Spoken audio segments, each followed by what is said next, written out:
Good morning, guys. Good morning, everyone. Depending on your location and then where you're watching us from, truly appreciate the time and all of the efforts that Nigerians have been putting into seeing that their country is liberated. Thank you for your time. Thank you for your energy. Thank you for resources. Thank you for everything that you're doing for your country. We truly appreciate the time. We appreciate the you liking our videos, sharing our videos, and then commenting on our videos. We appreciate you. Thank you, thank you, thank you very much. A new Nigeria is possible, and that new Nigeria is what we all are looking and aspiring for. Every country is built by men of competence, character, integrity, empathy, and compassion for their people.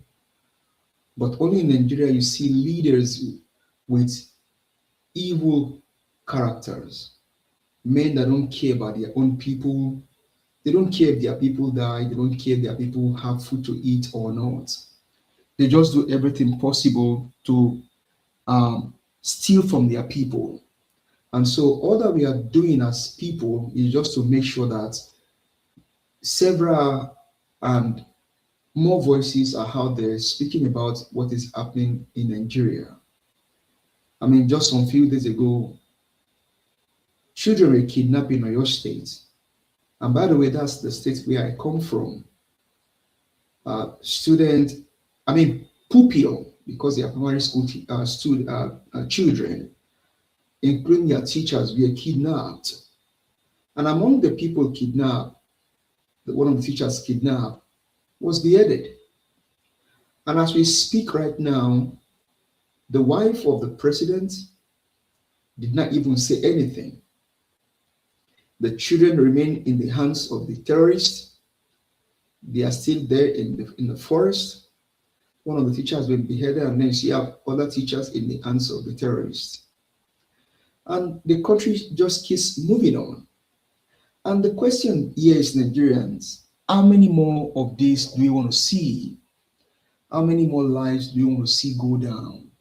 How many homes do you want to see more get burned? How many children do you want to see more kidnapped? And so we're doing this just to make sure that our voices are out there. Because when people stop speaking, then the evil one continue to take lead. And so we should not stop speaking. We should not stop letting our voice go far. And so the only way to get this done is to continue to support platforms by liking their videos, sharing their videos, and then subscribing to their channel so that these things can go far. Because honestly, we have a country to save and people to rescue. But if we stop speaking, then the country will be destroyed. I mean, just some days ago, Justice Crack was released. The man that talked about the kind of food that was being served to the Nigerian army, and that was the only offense that he committed, and he was put in jail. But because Nigerians all over the world came out and spoke against the army, the young man is being released, even though there's still some shamble and shambolic court cases against him that should not even have been taken to court in the first place. Some days ago, we showed videos of American soldiers being fed with good food. But in Nigeria, the food that the armies eat is just, they are food that you cannot even give to dogs in the Western countries. And so Nigerians, please, I beg you, don't stop speaking. Don't stop letting your voice be heard. Because when big institutions are being destroyed, then you need strong voices to keep speaking against the ill of the government. And until we all speak, until we all come out and speak, and then decide to chase away these criminals in power, we will not have a better country. And so today we have various videos to show based on the trending issues in Nigeria. I think it was yesterday, Paul Adefarasin, the pastor of the House on the Rock said that Nigeria is dead. Even though this is one of the men that said that Tinubu is, I think he said Tinubu is Abraham or something, that Tinubu can rescue the country. But now, Pastor Paul Adefarasin, you can see the destruction that the country is facing today. And so he's saying that the country is dead. And then we have the SDP presidential candidate, Adebayo, saying that Tinubu cannot be the candidate general of the federation. And then you have my principal in person of Mr. Peter Gregory will be saying that Tinubu should go back home. Yes, my principal, Mr. Peter Gregory, will be said Tinubu should go back home. And Mr. Peter, I'll be honestly, is the one that I believe can fix the country. And so Nigerians, all that we can do is to ensure that we support Mr. Peter Gregory Obi so that he can become the president of the country. I mean, just some days ago, he went to South Africa. Nigerian president did not go to South Africa, even though the xenophobia issues against Nigeria is still trending in South Africa. But it takes a man in Mr. Peter Gregory Obi to go to South Africa to go talk to Nigerians and even the South Africans over there. So Nigerians, let's sit back, watch these videos, and then we'll talk in between. But please don't stop speaking. Don't stop liking, don't stop following, and don't stop contributing to a platform like this, because the only way to go is to ensure that we support channels like this so that our voices can go very, very far. Thank you, and we'll come back shortly.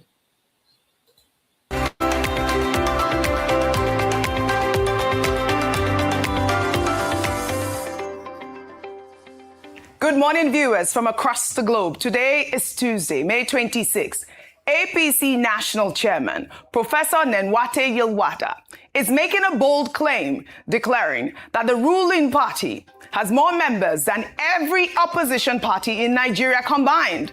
The race to 2027 intensifies further as Atiku Abubakar and Rotimi Amechi cast their votes in the ADC presidential primaries, and a historic moment from the Vatican. Pope Leo XIV has issued the clearest papal apology yet for the Catholic Church's role in slavery. Let's dive right in. I am Ugochinyere, and this is what's trending.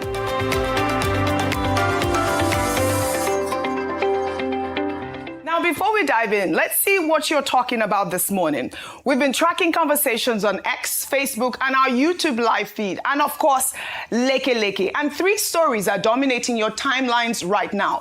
Now, at number 1 is the Kebbi midnight attack, where 13 people were snatched from their homes at 1 a.m. by terrorists.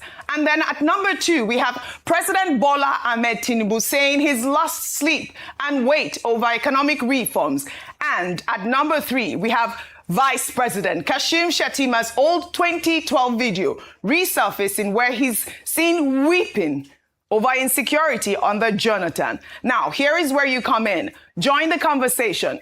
Use the hashtag What's Trending with Ugochinyere. Comment on our live feed. And of course, Leke. Tell me, which of these stories matter to you most? And what should Nigeria be paying attention to? Because for the next hour, we're going into everything that has Nigeria and the rest of the world buzzing. But first, let's take you around the world. From Trump honoring fallen heroes to the Pope's apology for slavery. Here is a recap of some of the stories that are trending across the globe. The Pentecostal Fellowship of Nigeria is sounding the alarm, staging a 3-day national fasting and prayer program against the country's spiraling insecurity. Speaking in Ibadan, PFN National President Bishop Francis Wale Oke declared the nation's security situation has reached intolerable levels. The fellowship lamented that communities in Oyo, Kwara, Taraba, Plateau, Benue, and Borno have become killing fields and is now demanding urgent international intervention.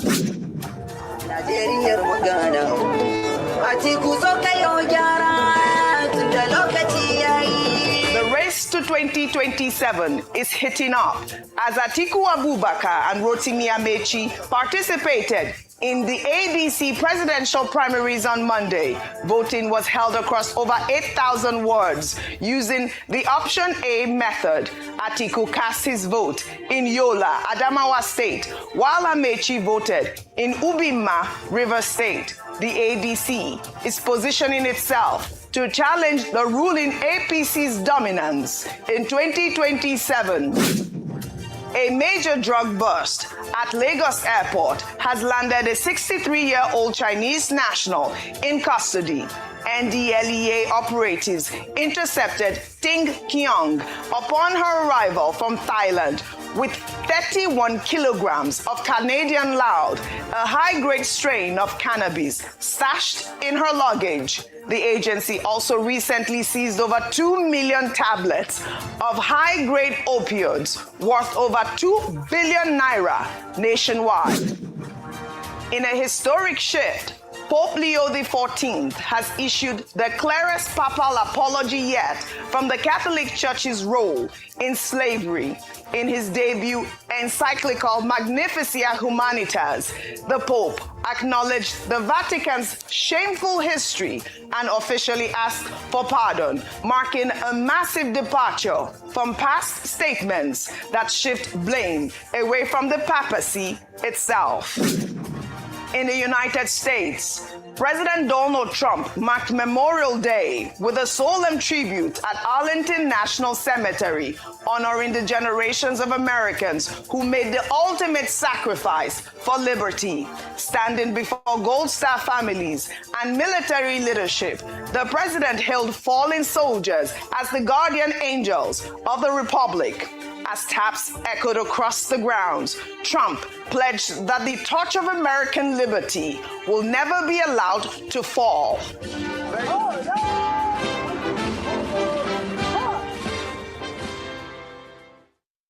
From honoring fallen heroes to defending American interests, the U.S. military on Monday announced that it conducted new self-defense strikes in southern Iran, targeting missile sites and boats attempting to place mines. The announcement came in a statement from Captain Tim Hawkins, spokesman for Central Command. Iran has yet to respond to this latest attack, and it comes as the Iranian Foreign Ministry had earlier on Monday said progress was being made in talks to end the war, but that deal was not yet imminent, correct? I mean, good morning, Dr. Abati. Good morning, Vimbai, our favorite Nigerian. Good morning, Rufi on fire. The Trump dance. Yes, that was the Trump dance we had yesterday. It was the YMCA. But, you know, the U.S. has launched this strike now and, you know, shaking the world at this point. Well, all right, we have taken you around the world. Now, let's bring it home with politics. APC National Chairman, Professor Nenwate Yilwata, is making a bold claim, speaking during an interview right here on Arise News. Yilwata declared that the ruling APC currently has 12.9 million registered members submitted to INEC, a figure he says surpasses the combined membership of every other registered political party in Nigeria. Let's take a look. We have about 12.9 million registered voters that we submitted to INEC. Let me give you data. Let me give you data for you. AP submitted 12.9 million registered voters. PDP submitted 2.4 million registered voters. The ADC submitted 1.6 million registered voters. Labour Party submitted 1.3 million registered voters. ND submitted 700,000 registered voter members. So these are data. If you put all these political parties together, they don't add up to APC's registered members. All the political parties that this number I've counted, they're not up to the number that APC registered. I mean, Rufai, bold words from the chairman's claims. And, you know, they're drawing scrutiny, given the irregular vote counting videos that have surfaced during the party's primaries. Now, his critics also point to his background as former INEC resident electoral commissioner, raising questions about the independence of Nigeria's electoral process ahead of 2027. Rufai, your take on this story? And we should ask, when did he join the APC and when was he working in INEC? That's another question we should also ask. See, like I said before, all these numbers, yes, some people can come and debunk and say, oh, it was just mischievous video that we're sharing and all of that. See, those numbers are not forensically evaluated. It's not by submitting 12 or something million. If I run it through a forensic evaluation test, will it even be able to pass scrutiny of correct NIN and all the identification thresholds? If you want, INEC should try it. INEC should try it. That's what we are saying. So plus even the NDC saying they got over 10 million, plus this and everything. And what do you expect, for an APT chairman to say? He will say that everything was good. He will say everything was right. He will say that over close to 90% of people came out to vote in a party primaries. Did all of them present their party cards for the voting? Didn't we see most of them on the voting board? Did they present their party cards for the voting? Maybe except one or two cases, like you said, that they presented their party card. Can they show us? Anyway, they just counted. Can they show us a system that verified the counting? Who was the peer review to verify? It's not here we're saying 1, 2, 50, 100. The same APC that said he has a lot of scrutiny. Is it not the same system that we saw that a 15-year-old boy he was endorsed, we saw picture with him with Senate President, we saw picture with all the big everyone. people. Almost gamed the system. And I'd like to apologize this morning to Senator Ekwenife that led something that was asking him that, how many siblings do you have? And I was being harsh on that woman, not knowing that woman was correct. Oji, if not for People's Gazette that saved us, that did the investigative journalism job, that actually brought out that the guy is 15, he fooled all of us, including me. Where is their scrutiny level as regards that? And see, for those that are pushing the narrative, Oji, that because President Tinubu got 11 million in this party, he already has everything. They should stop that narrative because they pretext to rig, Now they will now say, hey, he already has 11 million votes in this shambolic process that is not peer reviewed and peer verified. Right. With all this irregular, they will say he already has 11 million votes. They should not try it. We are warning them now because we've started seeing them pushing the narrative. Not try more. Well, speaking about irregular vote count, there's been a response to the irregular vote counting video we saw during the APC House of Representatives primary for Bende Federal Constituency in Abia State, where Deputy Speaker Benjamin Kalu emerged unopposed in a now trending video. John Okezie, who was the returning officer for Bende Ward during the primary, described the irregular vote counting footage as adulterated and deliberately spread by enemies of the APC to discredit the process. Let's take a look. I have seen several versions of adulterated videos spread by enemies of APC, the Deputy Speaker, and my humble self. The question I ask is, to what benefit is it to edit video and make it look like numbers we are joined, when the other candidate against the president had no single person behind him? The public should disregard such manipulated videos circulating around, as it is not a true reflection of my counting. Those publishing it should stop to avoid legal action, because I have briefed my lawyers over this misrepresentation. Abia is APC. Bende is APC. We don't need to jump counting to make that point. The picture of those behind the picture of the president says that clearly. And the agent of the opponent to Mr. President, who was in attendance, never complained. The public should regard this usual campaign against APC and the leadership of APC. All right, look at that. The opposition never complained. Now, this officer is saying the primary was conducted transparently, but we saw the viral video. It is now left to the court of public opinion to decide whether this verbal denial alone is sufficient. Dr. Bati, Benjamin Kalu emerged unopposed across all 13 wards, with delegates unanimously endorsing his candidacy. Now, only time will tell whether this process was transparent. Your thoughts? Okay, my main argument, articulated elsewhere, is that when we were told, oh, this is the Electoral Act 2026, and that, the objective is to address some omissions, some observations from previous elections. The whole idea was that, we'll have a better process in the next elections, 2027 by-elections before 2027.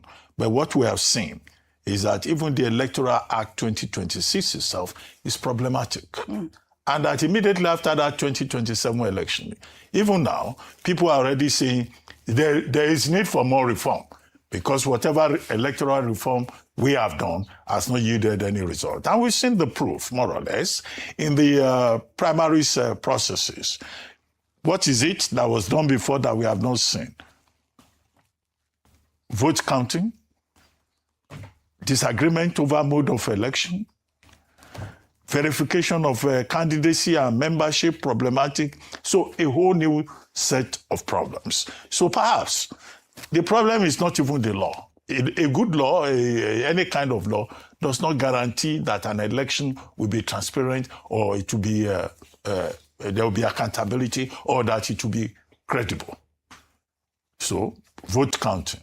I think what we should be asking for is that when it gets to the level of INEC, you can quote whatever number you like within your party.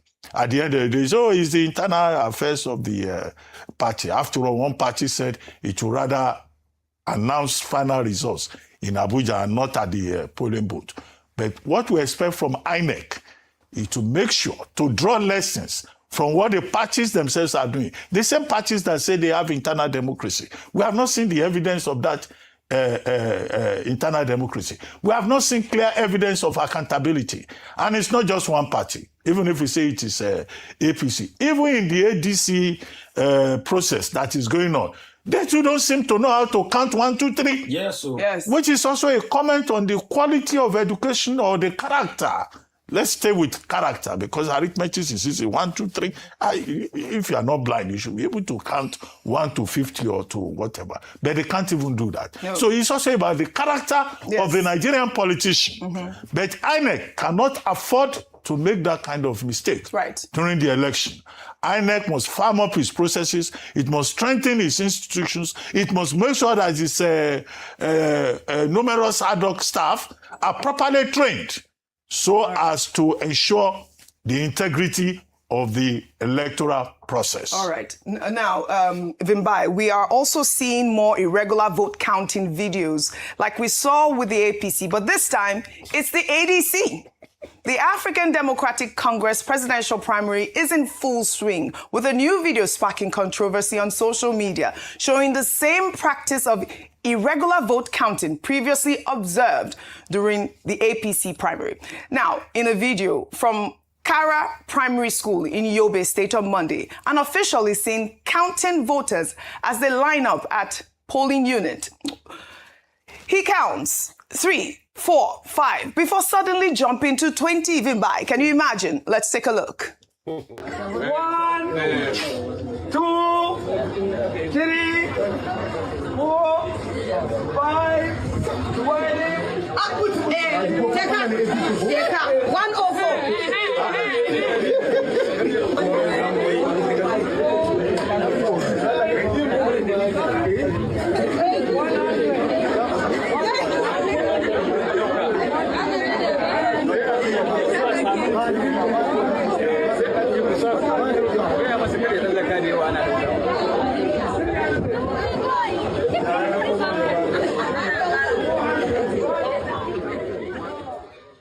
He's even skipping.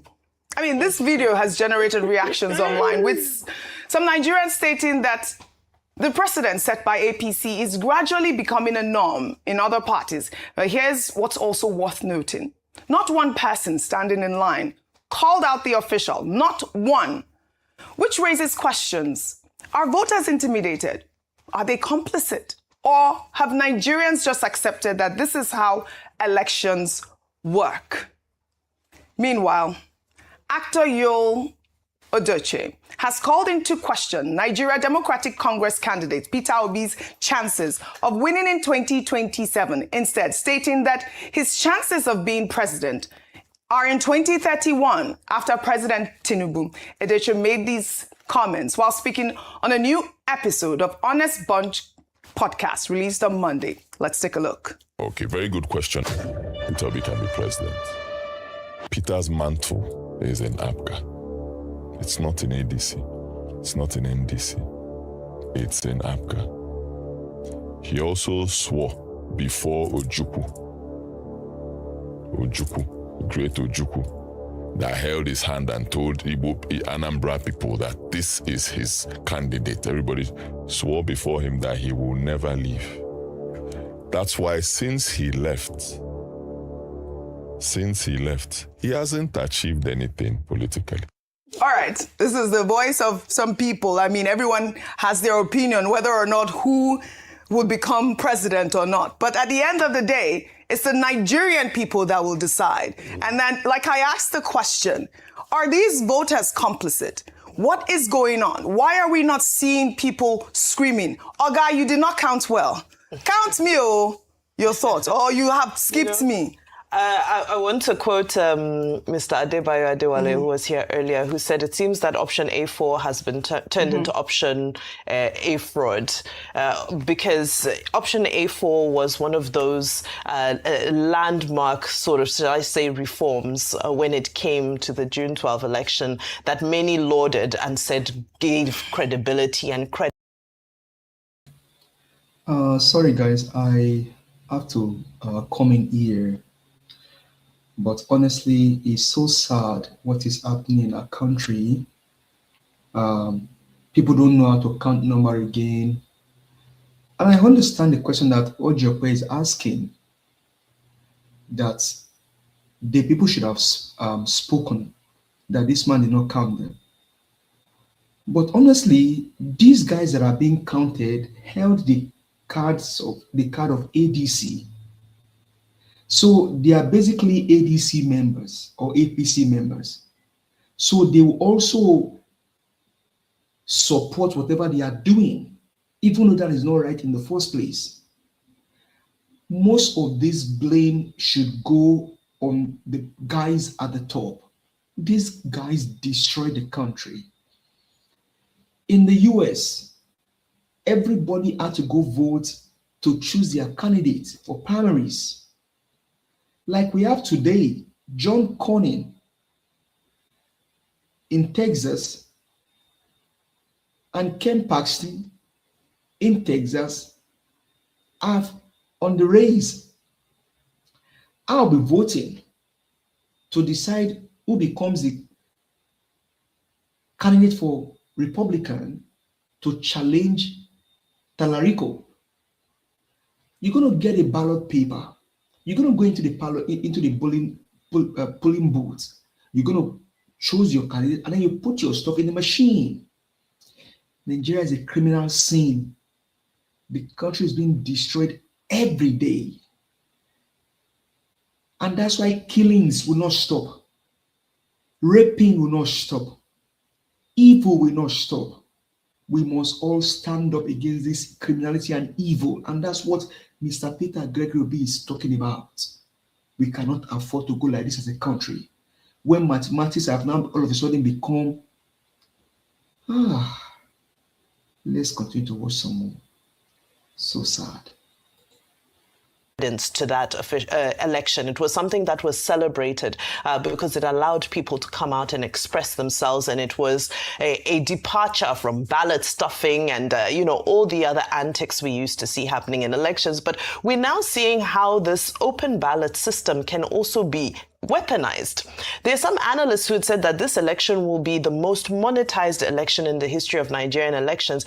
And, without sort of supporting evidence, it seems that drawing from inference, you can see that there is a degree of transaction happening here. You can see that given the nature of the politics and also given the nature of our economy at the moment, that if there's a transaction available for me to stand in a line with the membership card and be counted so that I can go home with whatever the going rate is, then it's highly possible. Because why else would you not want the process to be credible? Why else would you not be there defending the process? So in that instance, I think that this open ballot system has also added to some of the numbers that we are seeing. the inflated numbers, because we know that some people in their communities are also scared. You have to come out and be counted because you don't know if there will be consequences for not being counted. There's rice being shared, or there are things being shared, so you want to make sure your face is there, and you don't want to cause rancor, so that whatever goodies are awaiting you afterwards don't pass your house. You want to make sure your house is a beneficiary. So this is the downside of this open ballot system. Now, very quickly on to Peter Obi, and there was a swearing and an oath that was made and so forth. Like you said, everybody's entitled to their opinion, just as Peter Obi is entitled to change his mind and to do what he feels is the right thing, whether it means moving from this party or that, and doing what he thinks is in the best interest of his ambition and the overarching ambition, vision for what he feels is best for Nigeria. We're all entitled to run our commentary on the side, and we'll see a lot of commentary coming out. I'll use Dr. Abati say some of it roadside and some of it deeply intellectual and revealing. The roadside welcome is welcome as well. Yes, what goes. Nigeria decides. Now let's talk about insecurity. In Kebbi State, residents in Tangaram village in the Danko Wasagu local government area of the state are reeling from a terrifying midnight attack where terrorists abducted 13 people early on Sunday morning. According to eyewitnesses, the attackers arrived around 1 a.m. on motorcycles, firing sporadically into the air, breaking into people's homes before kidnapping over a dozen victims and moving them towards the Zamfara border. The state police on Monday confirmed the abduction, with the command spokesman stating that every individual abducted was an adult male. It appears to be some sort of indoctrination as we speak. We are also learning that police tactical teams in collaboration with vigilante groups and other security agencies have intensified coordinated rescue operations along border communities linking Kebbi and Zamfara states. All 13 victims remain in captivity. I mean, this is terrifying to think, that innocent people that were sleeping in their homes, terrorists barged in to kidnap them. Now, these communities have suffered repeated attacks due to their proximity to forest corridors linking Kebbi, Zamfara, and Niger states. Residents say recurring attacks in the Danko Wasagu communities have led to several abductions in recent months, with some victims reportedly released after payment of ransom running into millions of naira. I mean, this is like, a coordinated attempt to get these people for, I believe, is definitely, a business and an indoctrination. Go ahead. And in this same country, because the government has failed to provide security, people speaking for President Tinubu, Chief Oshoba, said that it's the enemies of President Tinubu that because he removed fuel subsidy, that they are the ones causing all of this insecurity. Or you just imagine, how can a government fail so much and they start to abdicate responsibilities and they think people should look at them in better stead? That video you brought forward about the Vice President Kashim Shettima, that he was weeping during that time. Oji, the question is, why is he not weeping today? Has his security not tripled? Yes. Oji, Children's Day.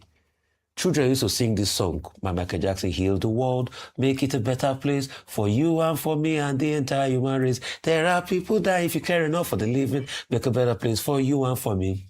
Children's Day, Nigerian kids and their teacher that was just recently beheaded will be spending in kidnappers' captivity in Oyo. Nothing has been done, Oji. Oji is going to 2 weeks now.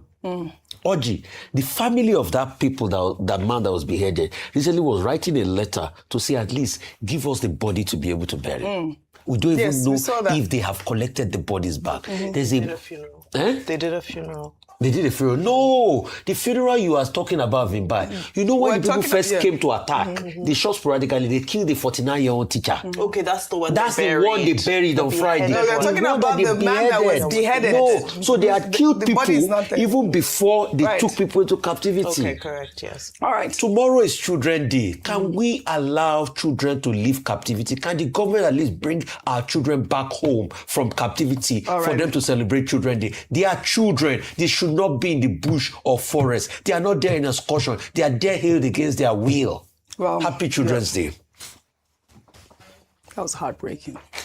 Meanwhile, in Kwara State, the police have confirmed the violent killing of 3 worshippers and the kidnapping of 15 others after a deadly attack during a Saturday prayer service in the Ekiti local government area of the state. The incident occurred on Saturday night at Orioke Ajayi, located on the outskirts of Ikiran village, where armed men stormed a prayer ground.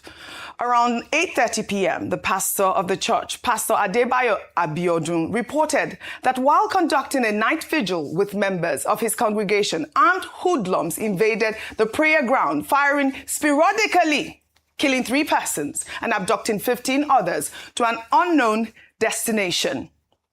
Well, the commissioner of police in Kwara described the attack as barbaric, callous, and unacceptable, assuring the families of the deceased, the injured, and the abducted victims that the command is fully committed to ensuring the rescue of all victims and apprehension of perpetrators behind this heinous crime. And, this is the terrifying pattern that I am talking about, Dr. Abati. And this is only coming because we believe last November, the terrorists attacked Christ Apostolic Church in the same local government area, killing 3 and abducting 38 people before they were rescued. Now, I believe you remember this story, Dr. Abati.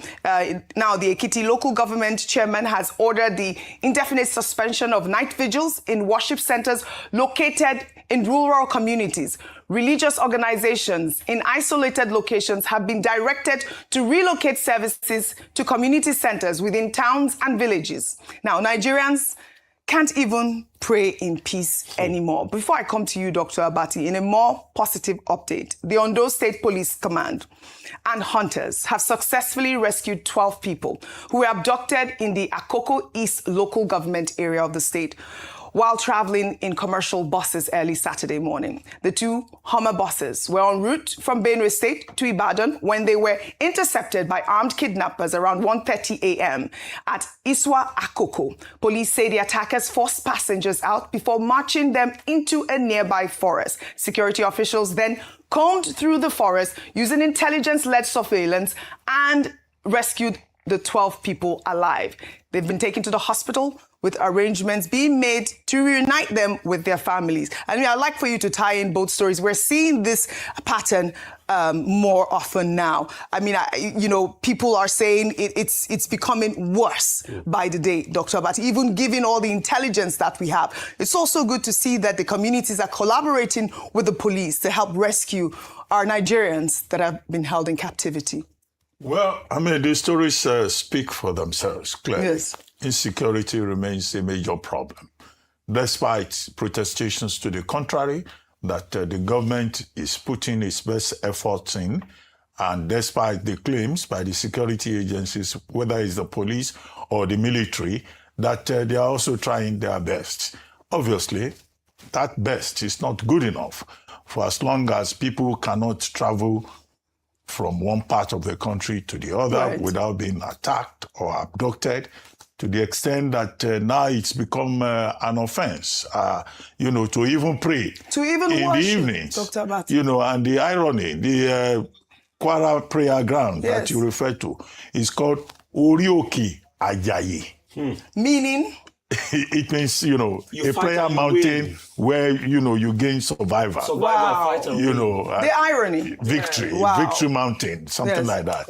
And yet they went there to pray, and the kidnappers, terrorists, attackers cynically converted the title of that prayer mountain to its opposite and took them away. That should not be the case anywhere in the country. Look at the number of states you have mentioned in the last few days, from Borno to Oyo to Kwara to Kebbi. So apparently nowhere is safe. And, this is what is safe. It's most unfortunate, but again, it's another wake-up call for the state authorities to ensure that the obligation to see to the safety and welfare of the people is one that is met, not through press statements. I don't know whether Mr. Ononuga has issued a statement on this latest I haven't seen it. They're not true statements, not through rhetoric. They're through actual, safety, guaranteed for the people. Well, still on insecurity, Vimbai. Now to a disturbing new video which has gone viral. A Borno State indigene and internally displaced person, Enoch Yohana, has raised alarm about what he calls the business of terrorism in Nigeria. Yohana, who is the community liaison officer for the NGO Africa Arise, made the shocking allegation during a public event about rehabilitated insurgents. He claimed that after terrorists complete government rehabilitation programs, state governments, including Borno and Zamfara, provide them with monthly salaries ranging from 50,000 naira to 70,000 naira, plus one-off payments up to 3 million naira. Yohana, whose father was killed by insurgents, named a man called Adamu, who he says slaughtered 96 people in one day. And today, he drives a Hilux vehicle, courtesy of the Nigerian government. Let's take a look. So if you have never killed, maybe you stay there 1 month and go off. If you kill small number, 2 months. If you kill many, 6 months. Which type of ammunition that you use? Then that's the people that they are going to pay them a payoff of 3 million. And monthly salary of 50,000. It has been so painful that the killer of my dad is being paid with taxpayers' money. The abductors of our wife, our children, our sisters are being paid off by the taxpayers' money.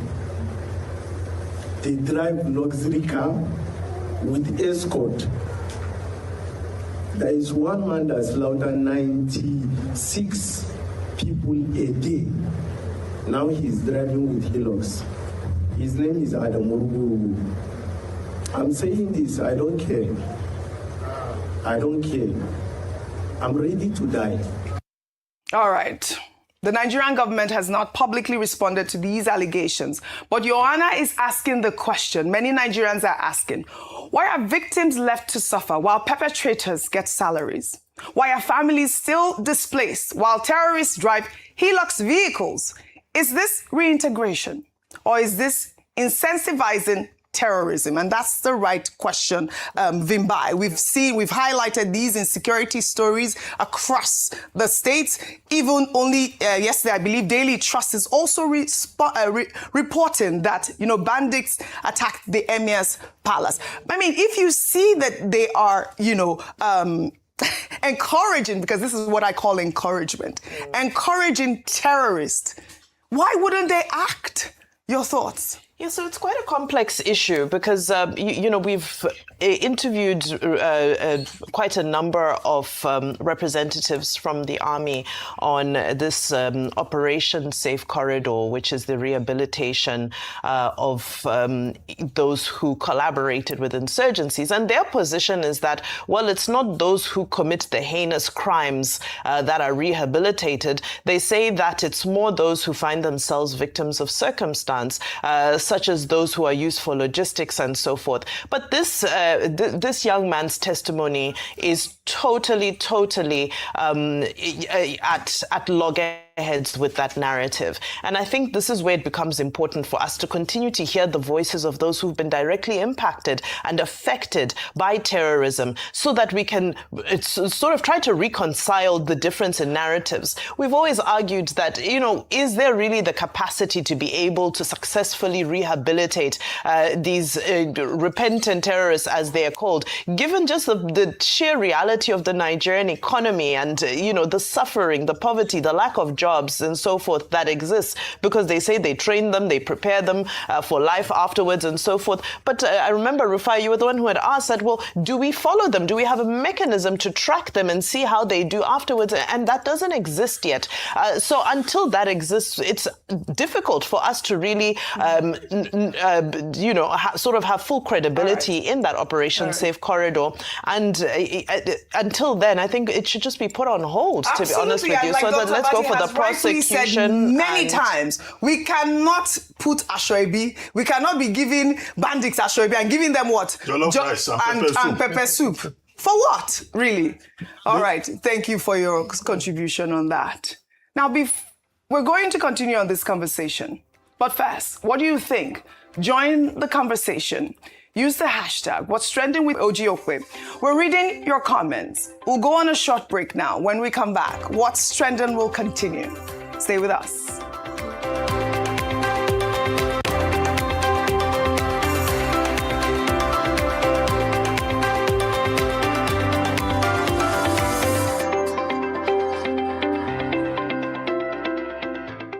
Welcome back to What's Trending. We've been reading your comments during the break, and you have a lot to say about our stories. We'll get into that in a bit. But, we've been highlighting insecurity stories. I'd like to take the story of Pastor Adefarasin, if we can have that, please. Religious leaders also have been speaking about the state of the nation. They've been speaking about insecurity. And I'd like to just take this comment from Pastor Adefarasin, who is now weighing in on Nigeria's deepening crisis. The senior pastor of House of the Rock Church, Pastor Paul Adefarasin, sparked a heated debate online. Sorry, guys, I will have to come in here. Ojiokwe is talking about Adefarasin. This is one of the persons or one of the people that said that Tinubu is, I think he called him Saul. I think either he called him Saul or Abraham. And Nigerians, we are saying that Tinubu cannot achieve anything. Adefarasin was one of those. One of the people that spoke for Tinubu.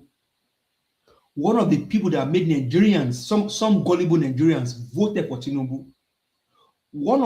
Paul Adefarasin was one of those that allowed the INEC rigging to go through, because if his voice was not there, INEC won't be able to do anything. Now the country is being destroyed and you are crying. What are you crying for? Or your state, my own state, they behead a teacher. I still saw some days, just this morning, those children kidnapped, their pictures, they are still in the hands of the kidnappers.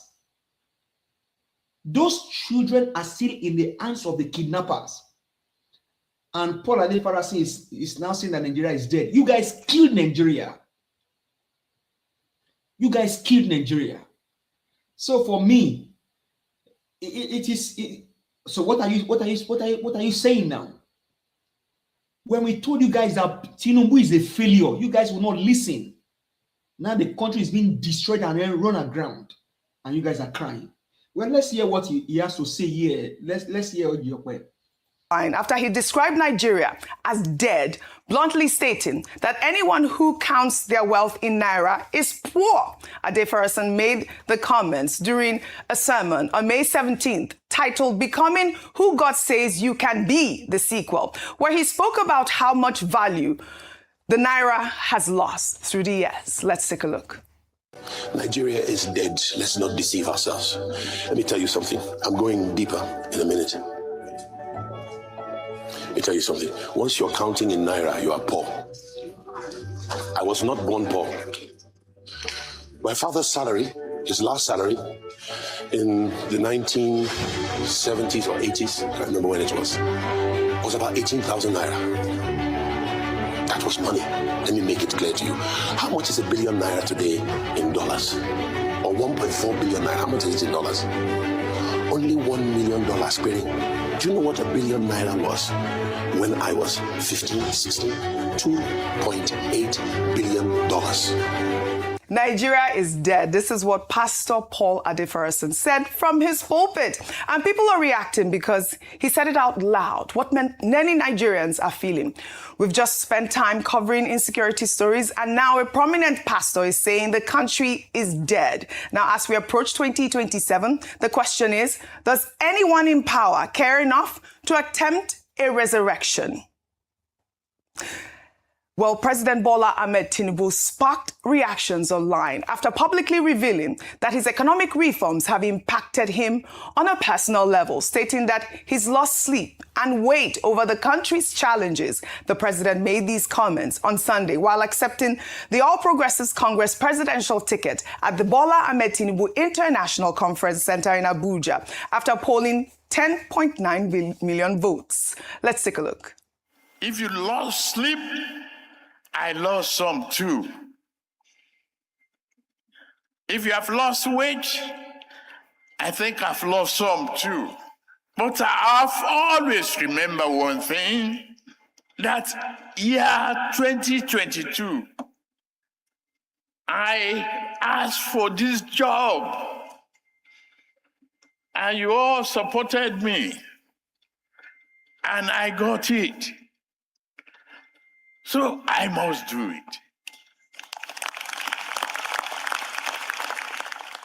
Rufai, this has garnered a ton of reactions, and I'll take one from Malowo, who said Tinubu's 2022 words show real intent. He knew reforms would hurt and claimed he'd feel the pain too by losing sleep and weight. Respect for admitting the sacrifice needed for Nigeria's future, but 3+ years later, the pain is too heavy for most citizens. Inflation crushing families, fuel prices unbearable.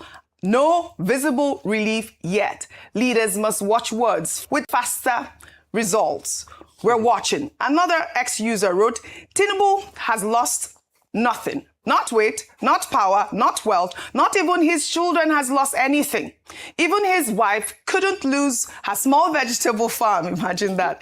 The real losers are Nigerians. We lost our purchasing power, lives every day to terrorism, our families to kidnappers, our families to hunger, and many more. I mean, you cannot blame Nigerians for stating the obvious fact. I mean, we just reeled out a ton of insecurity stories. Before I come to you, I'll take this final one. Meanwhile, an old video of Vice President Kashim Shettima from when he was governor of Borno State has re-emerged and has gone viral. In the clip, Shettima is seen getting visibly emotional while speaking about persistent insecurity during former President Goodluck Jonathan's administration. The incident reportedly took place in 2012, while Shettima was presenting a 2013 appropriation bill at the State House of Assembly during an uptick in Boko Haram attacks at the time. Let's take a look. Our hopes are very much alive and they are very high. Your Excellency, we came with some observations and 10 specific requests for urgent presidential intervention. These observations and requests are products of discussions in the aftermath of our extraordinary security meeting held 1 week ago. We didn't rush to come after the meeting. We felt the need to travel to northern Borno, interact with displaced persons and the military so as to strengthen public confidence. I will seek the understanding of journalists by not making public any of our observations and 10 requests. They are matters of security, which we hope to discuss with Mr. President in a closed-door session. All right, Rufai, I believe you asked the question the last time. He's crying here. But where are the tears now? He's enjoying. As we got into this administration, for those that said President Tinubu, what did he lose? Didn't they build 20 billion naira worth of house for Shettima? Am I lying? Yes, so the vice presidential presidential mansion. So how will he cry? You can't cry in a 20 billion naira mansion now. That time they were crying because Jonathan was their problem. They wanted to remove Jonathan. So anything for the camera, they would do theatric. They would cry. It's cheaper that time. Now they are beheading people. We are not hearing anything. Then if they were not beheading, no. Now they are shalaki. You know what it means to behead somebody? Yeah. They can never cry because that's who they are. People are going. The only part I just believe, I disagree with Pastor Paul Adefarasin. Rufai, God honestly will bless you 1,000 and 1,000 and 1,000 times. Rufai, God bless you. Rufai was saying of Arise TV, God bless you. You always speak for Nigerians. You always put your voice out there, regardless of what is coming after you. I pray that God Almighty will continue to strengthen you, preserve you, protect you. Rufai, you are truly a man. Shettima is not crying now. They've just beheaded somebody in my state or your state. Shettima is not crying. Rufai, God bless you. Let's listen some more. I don't think Nigeria is finished. I don't think Nigeria is finished. I think the day the people wake up in Nigeria and stop the shenanigans of our leaders, the country will jack back up. I don't think Nigeria is a hopeless case. I think the day the people wake up, but as long as people are docile and everything. But what has he said that is not? Don't we talk about the energy? We have all become poorer. So if Pastor Paul is saying if you are earning in Naira, we all earn, when you alert for salary coming here, is it not Naira? When we see it, as the money not all gone before we plan. In fact, there are some people that I know that Dr. Abad, before the salary come, they've already even shopped Basi on top of the salary. You get. So there are need for everybody. President Tinubu's reform, we said it. It was going to destroy the lives and livelihoods of people. And it has done because it didn't also give us sincerity. People are still feeding facts. Till today, there are many corruptions. Till today, you know the matter of spending FAC for votes. That is, put FAC money, 800 billion. You know, they've just swept the case under the carpet. The allegations. The allegations under the carpet. I would have wanted people that have the file. Maybe they can take it to EFCC if they can investigate. So you can see the nation is at loggerheads. And you see, one thing I always argue is, the reforms, yes, but the purity and sincerity of the reforms is never the case. Politicians are feeding fat at the expense of the poor people. We didn't get the purity and sincerity of the reform. Those that they needed to go after, they didn't go after them. So we are just hovering around. But the day Nigeria people wake up, that's the day the country will jack back up. Now Nigerians are still sleeping. All right. Brief comment on Pastor Paul Adefarasin. Now, it should not mislead the congregation. Because when a pastor says, oh, if you spend Naira, you should spend dollar. If you hold Naira, it means you are poor. What volume of Naira should anybody hold? Naira is the national currency of Nigeria. It's legal tender. It's not the dollar. Except the pastor is saying that when the congregation comes to church, they should give offerings and pay tithes in dollars. He should speak for himself. And the job of the pastor is not to be telling his congregation that Nigeria is dead. Nigeria is not dead. The business of a pastor, except that now many of these pastors have become motivational speakers. They don't even remember to quote they don't remember to quote the Bible. The whole eschatology, Christian eschatology, is based on giving people hope. Telling them even when they are poor that they will inherit heaven. But to tell them that the country is dead and you must have access to dollars, no, that's very wrong doctrine. All right. Let us give Nigerians hope at this moment. It can't be doom and gloom. We'll take our good news report now. And what a story to celebrate. It's a glorious day for Nigerian football, and even more glorious one for Enugu State. Rangers International FC are officially crowned Nigeria's Premier Football League champions, a dominant campaign yielding 68 points and a historic 9th league title in the bag.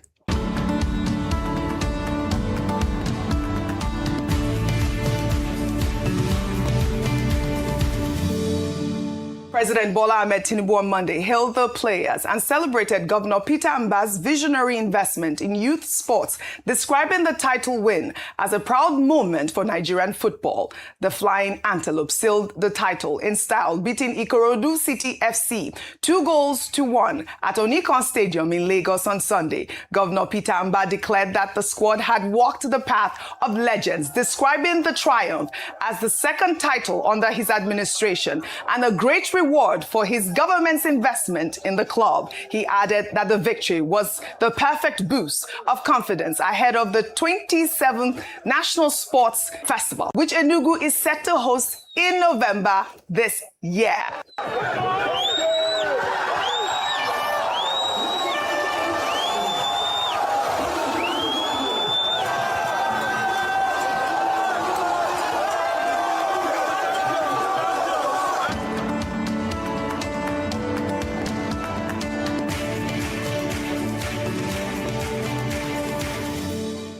Congratulations to the Rangers International FC. Now, from Aso Rock to the streets of Enugu, the nation is united in celebration. Up Like I Rangers. said, up Rangers. Up Rangers. Do you know the Rangers? Now I do. I'm not a football fan, but now I do. But all I know is if we can celebrate Arsenal, we can certainly celebrate the Rangers. Relegation. All right. Sorry, Rufai. Stars FC. Well, You people won the trophy last year. This year, you people are in relegation. Well, congratulations to the Enugu Rangers. What an amazing feat. But before we end What's Trending, I want to take a quick breaking news. The court has granted former President Goodluck Jonathan, your boss, to run again. But should he? Would he? Dr. Bati, the question is out there for Nigerians. Now, before we end What's Trending, earlier on the show, we told you we would read your comments. So let's take a look at some reactions. This one is from Olawale on Leke Leke. He's commenting on the insecurity story from Kebbi State, saying, the continuous killings, kidnappings, and bandit attacks happening across Nigeria are heartbreaking and completely unacceptable. The reported attack in Kebbi State yesterday, midnight, is another painful reminder of the insecurity many innocent Nigerians face daily. Families are losing loved ones, communities are living in fear, and hardworking citizens cannot sleep peacefully anymore. And thank you to our viewers. On that note, I'd love to thank you all for your great analysis, as always, on What's Trending. We are reading your comments, so join Leke Leke. At this moment, I'm taking only comments from Leke Leke and our live feed. Well, that's all I have for you guys on What's Trending today. Before we go, here is Buddy from CK and Mavo. Enjoy, and I'll see you tomorrow. My money is love.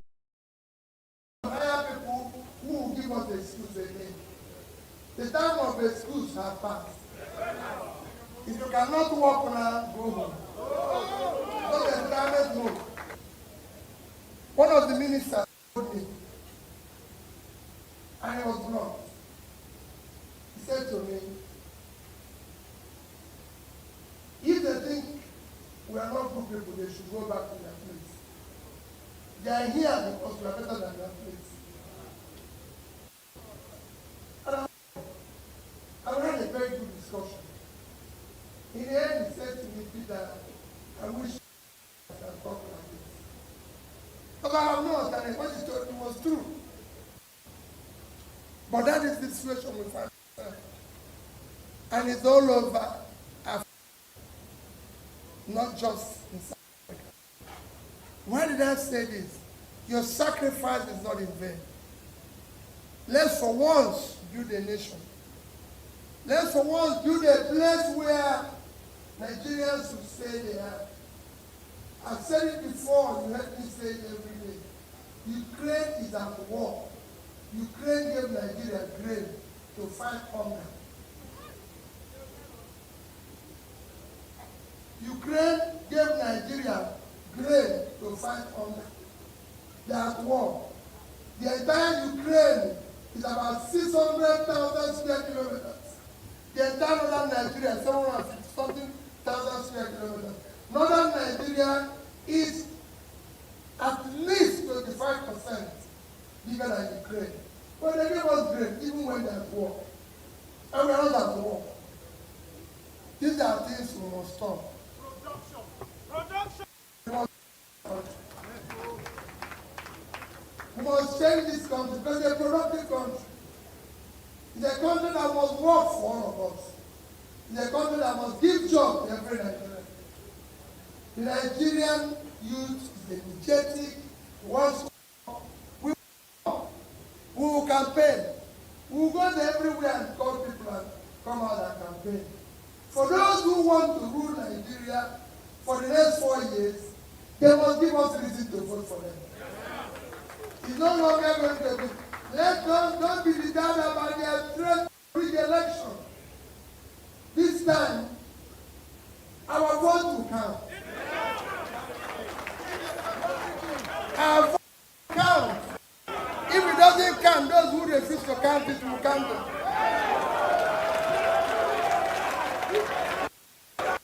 Because we cannot go on like this. We have a country. This country must work. People can no longer take us for granted. I was in South Africa. They have over 40,000 members of electricity. Are complaining they have no power when we have 4,000 and we are not complaining. And they got 6 million and we are 200 and we are not complaining. If you don't want to complain, this is time for us to come out and complain. If you cannot serve, please leave. We don't want to let people again to give us excuse or remind us what they saw when they got in there. No.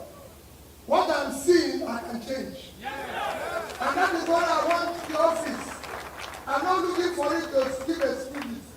We don't want to hire people who will give us excuse again. The time of excuse has passed. If you cannot work now, go home. Not the retirement home. It's a home for people who have the competence, the capacity, the compassion, commitment, and character to live. If you don't have it, go home. That's where we are. But tonight is to beg you for a sacrifice. If they don't choose you, if you're not one nominated, don't feel bad. Don't do this.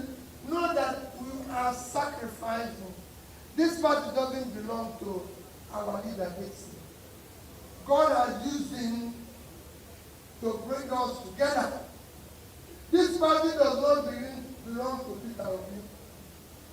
I've said it any day, anytime, and I'm happy that the man who was chairman of my party, when I was governor here, Ugochinyere, asked him, as governor, I did not appoint one commissioner.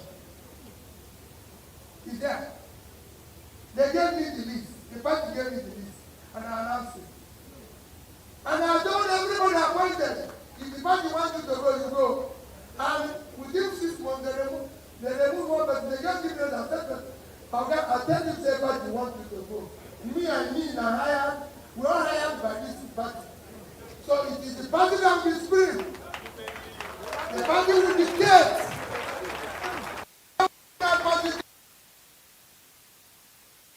Close the door and said everybody no come here. Capital, no. We work properly.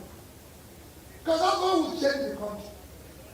So you'll be part of it. Don't think that Peter will be president. That is when you will see me.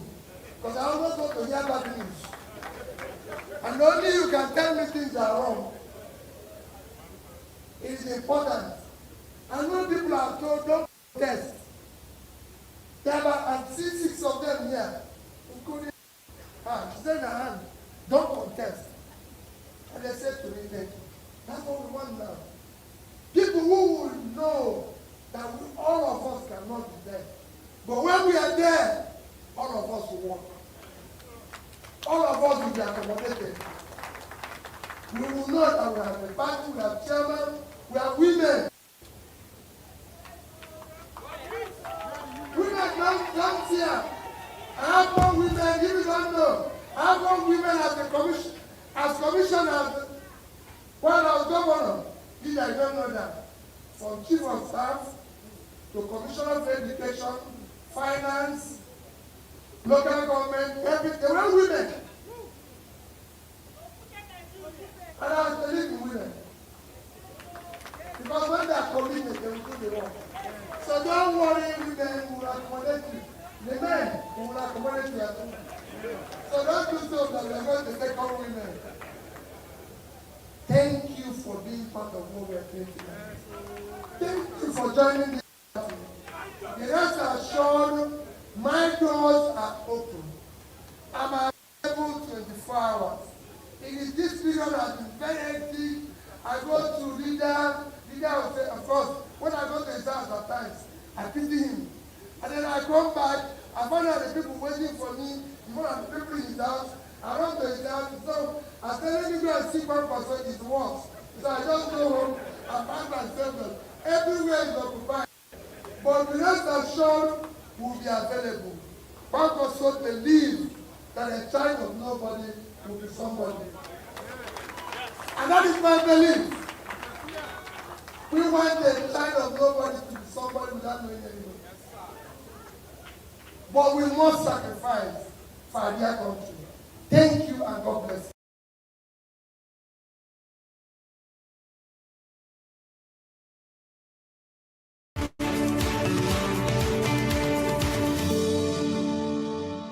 The leadership crisis rocking the Social Democratic Party, SDP, took a dramatic turn on Friday as the Supreme Court nullified the Court of Appeal judgment by the Independent National Electoral Commission, INEC, to recognize Shehu Gabam as the national chairman of the party.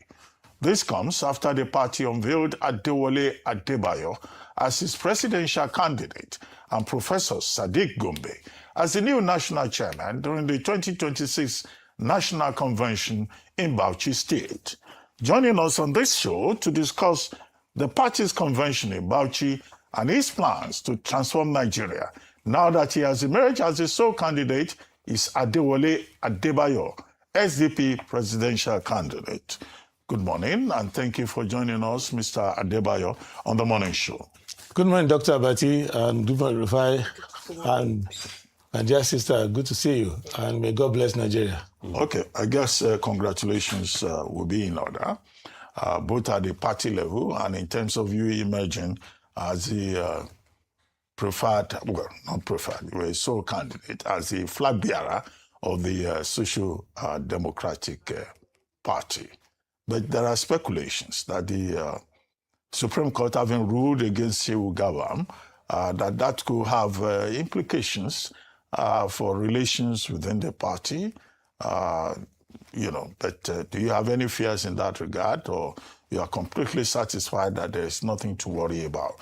But the more important thing, now that you are on this platform, will be what do you have in stock for Nigerian voters this time around? Why should Nigerian voters prefer you to any other candidates? You were in the 2023 process. Has anything changed in terms of what you are proposing to the public? Thank you. With respect to the court matter, it was the government and INEC that took it out of proportion.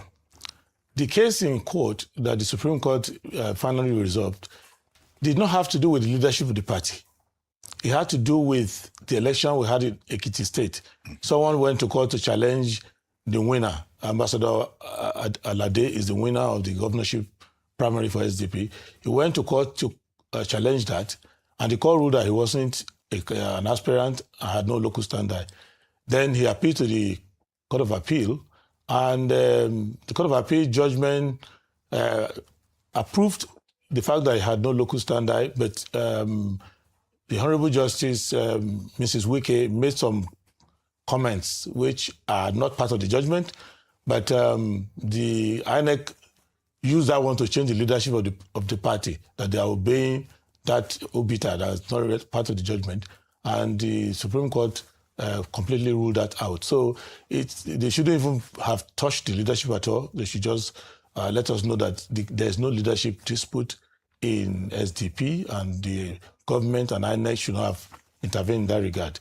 With respect to Nigerian people, what I have in stock for them and what has changed since 2023, one thing is clear, that I ran for president in 2023, but I did not know that I was running for profit, because everything I said would happen has happened.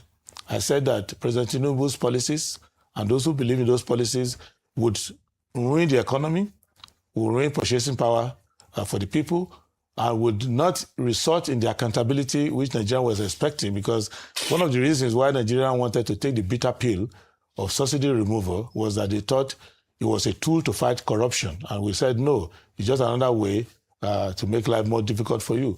So now what we have in offer is, number one, we have to run a government that follows the Constitution. What we have today are people in power, but they are not a government in the contemplation of our Constitution. What the government would do is that, one, the government would keep the oath of office, which includes implementing Chapter 2 of the Constitution, fundamental objective and directive principle of state policy. And every government measure will be able to comply with that. Second, if you are to touch government money, which is public money, you must comply with Section 162 of the Constitution, the management of federation account, to see that all the monies that are supposed to go to the account goes there, and that it is by appropriation that you touch government money. Since President Tinubu came, he has passed 3 appropriation acts without obeying any of them. And when we started criticizing him, he went and consolidated the 3 abominations into one and still not obeying. At the end of the day, trillions have gone, none of the projects is being accounted for, and every category of revenue is being abused. So this, once you address that, and you address the issue of corruption, and you address the issue of procurement, where the people in government are also not the contractors. It is not me, it's President Tinubu himself in Lagos here, in front of camera, who said, that businessman I'm giving this coastal road is my business partner, and we're going to do a lot of business together. In another country, he will be impeached on the spot. So we will deviate from that. And then we'll go around the country to try to bring majority who did not participate in the 2023 election into the fold. Because if you remember, we had 93 million voters at that time. We have more now. And all the winners and losers combined were trading around 20 or 21 million voters. What happened to the rest, 80 million? Nobody could account for that. And we're going around to ensure that we go around the country and get people into that. And our policies is to make sure that at every level of government, the SDP has candidates who are explaining to the people what Chapter 2 of the Constitution means, and that you can never have good governance in Nigeria until you start to implement according to those guidelines. That is what we have in place. So we'll take care of education, which is not being taken care of now, healthcare, which is non-existent now at all levels. We take care of purchasing power, because no matter how much your organization pays you in Nigeria, you cannot earn an honest living. Nigeria is training every worker to be a thief or some unethical character, because one of the ways to question a Nigerian is, in reality, can your official pay your bills? If you cannot, how are you paying your bills? We are the only civilization that doesn't ask that question. Anywhere in the past, even in Nigeria in the past, if you bought a car, people want to see how did they get the money compared to your pay slip. And this is the issue. Those are the issues we need to address to have a proper economy. President Tinubu, a clever tax collector. Does it mean that if you happen to win, Nigerians will not pay tax? So all of us will just, so that our salary can take us so. No tax. No. Is that your plan? No, that's not the plan. The plan is that you cannot form a government for the purposes solely of extracting tax from the people. What you do, you stimulate productivity. The essence of government is to facilitate. A government is a facilitator. A government is not a pickpocket. A government is a facilitator. You make sure that this young man who is driving Uber, if I invest a little in him, he can be manufacturing drones for me because he has intellectual capacity. So if you have a small business, you're not immediately trying to take the money of that business, small business. You think, oh, this is a small business that I can turn into a franchise that can grow, and I can grow across West Africa and have a new Nigerian brand producing this product. That's the idea. The idea is not what he is doing, which is to extract tax and kill you right at the beginning. Okay, well, I mean, that's debatable, but I'd like to go back to politics. Yes. So, Mr. Abimbola Atanda, what is his current role? If you are the presidential candidate for the SDP, what is the fate of Abimbola Atanda, who was also... We don't know him in SDP. You don't know him? We don't know him. Because he says he's also the presidential candidate.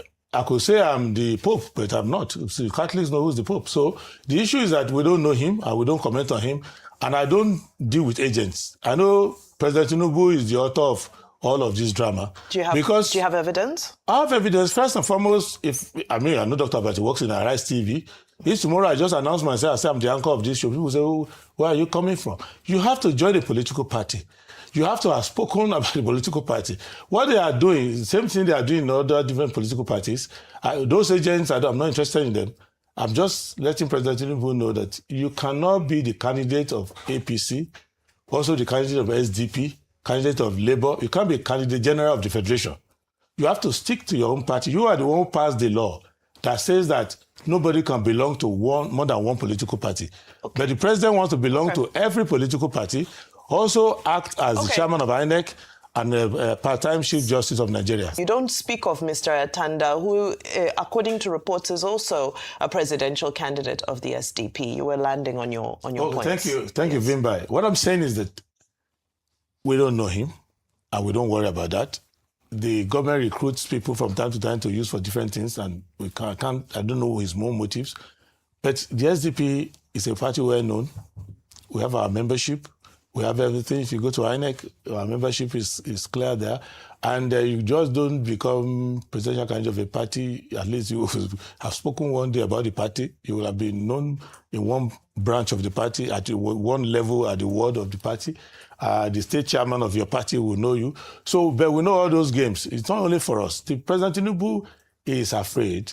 I don't know this level of cowardice at the presidential level. You have to compete against people. And you could see the option A fraud that they are doing their primary, which is just a total display of lack of maturity and statesmanship, where they want to pretend to have an internal process, but they don't have any challenger. They just pop up a toy. And the option A4, which we knew growing up in the Third Republic, was so you queue up behind the candidate of your choice or the picture of that candidate or image and or symbol, and then we count simple arithmetic. You know, we are hearing people counting 1, 2, 3, 4, 99, from 99 to 300.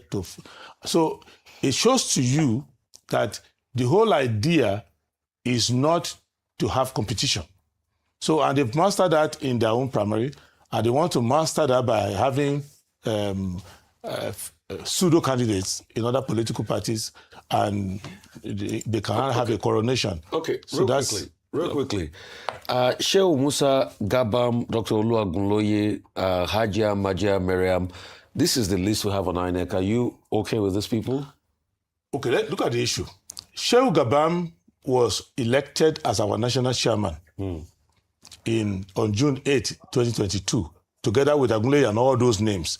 The only one there that is a bit controversial is Shehu Gabam, because the complete executives that were elected, they remain in place.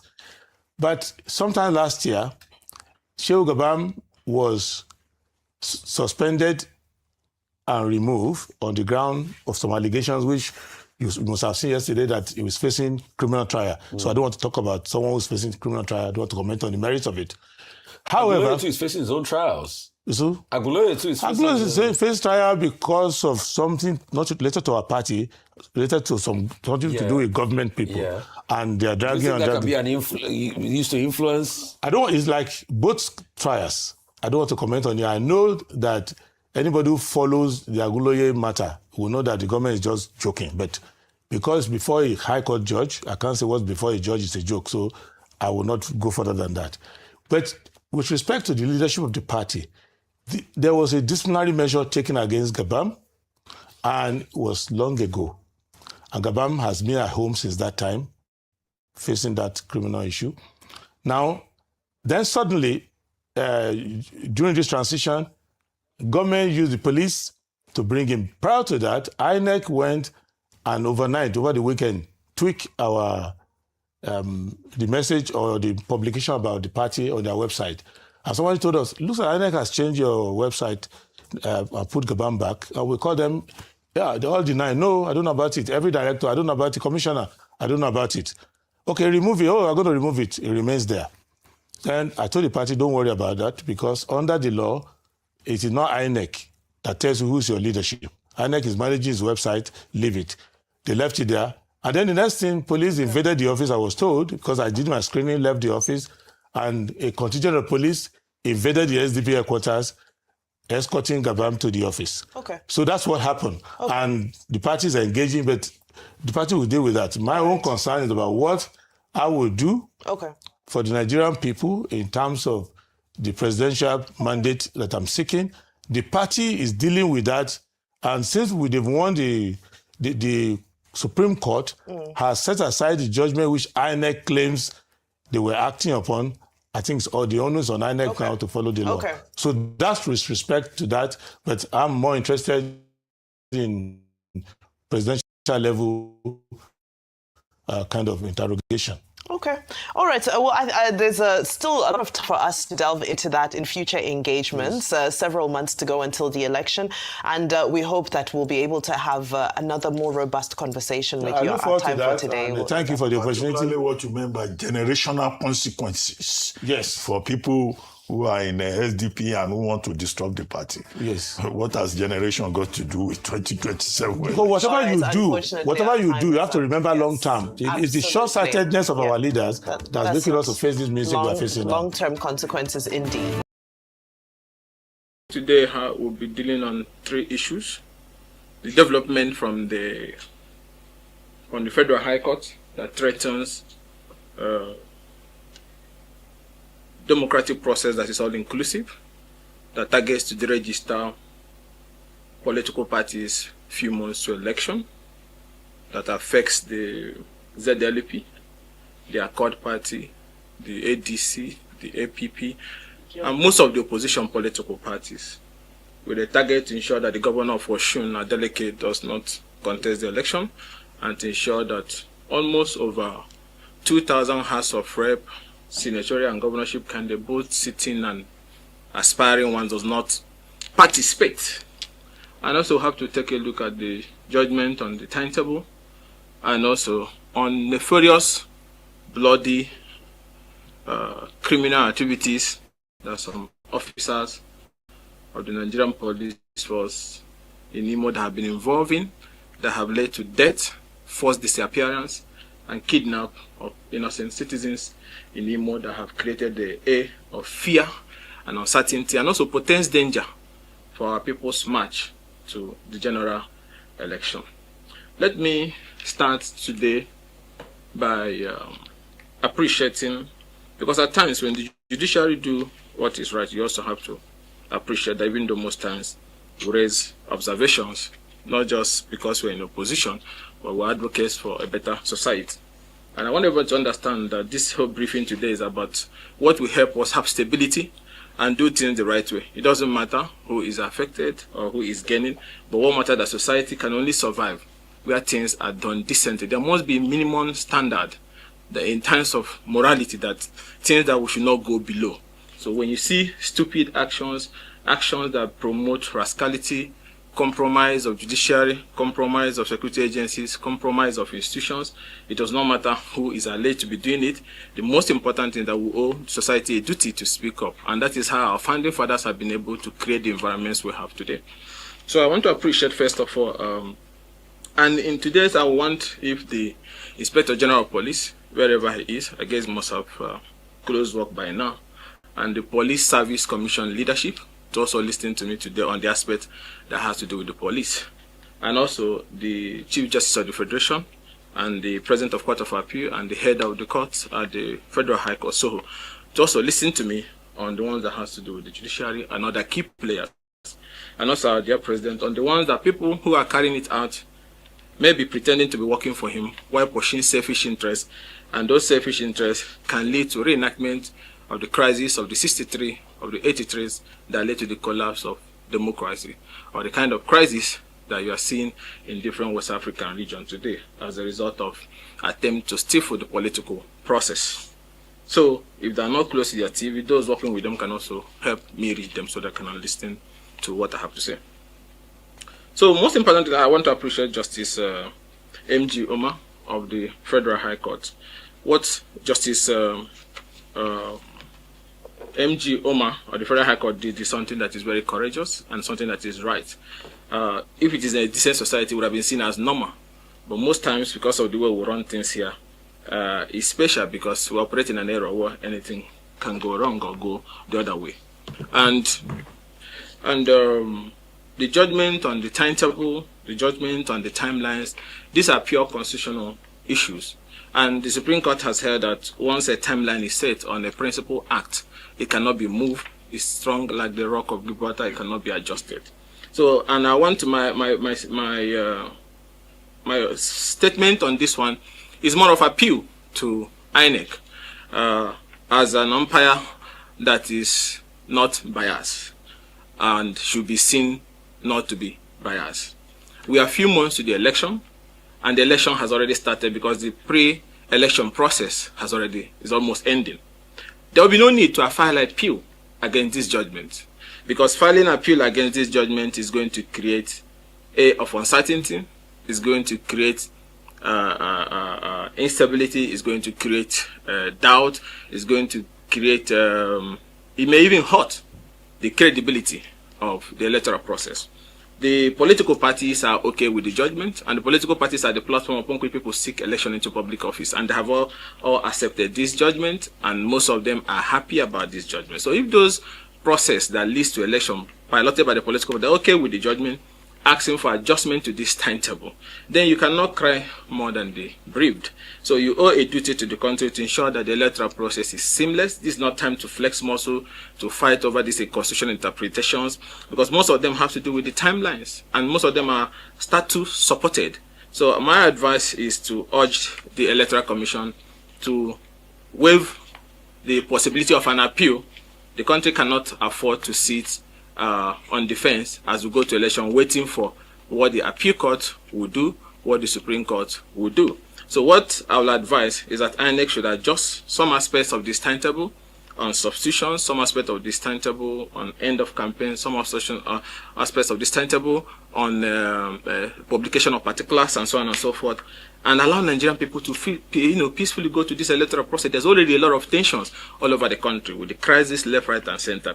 So appealing at a point that political process is almost 40% done, we create uncertainty. Political parties are adjusting some of their timetable to take in new members and going to do new primaries. So these new candidates that are going to come on board, there will be so much tension when we start rushing to appeal court, start going to federal Supreme Court. After election, if you feel, you can also seek the leave of the court to appeal and get interpretation. Well, my point is that the political parties yesterday, when I saw most of their leaders, have resolved that in the event of an appeal, all of them will seek to be joined.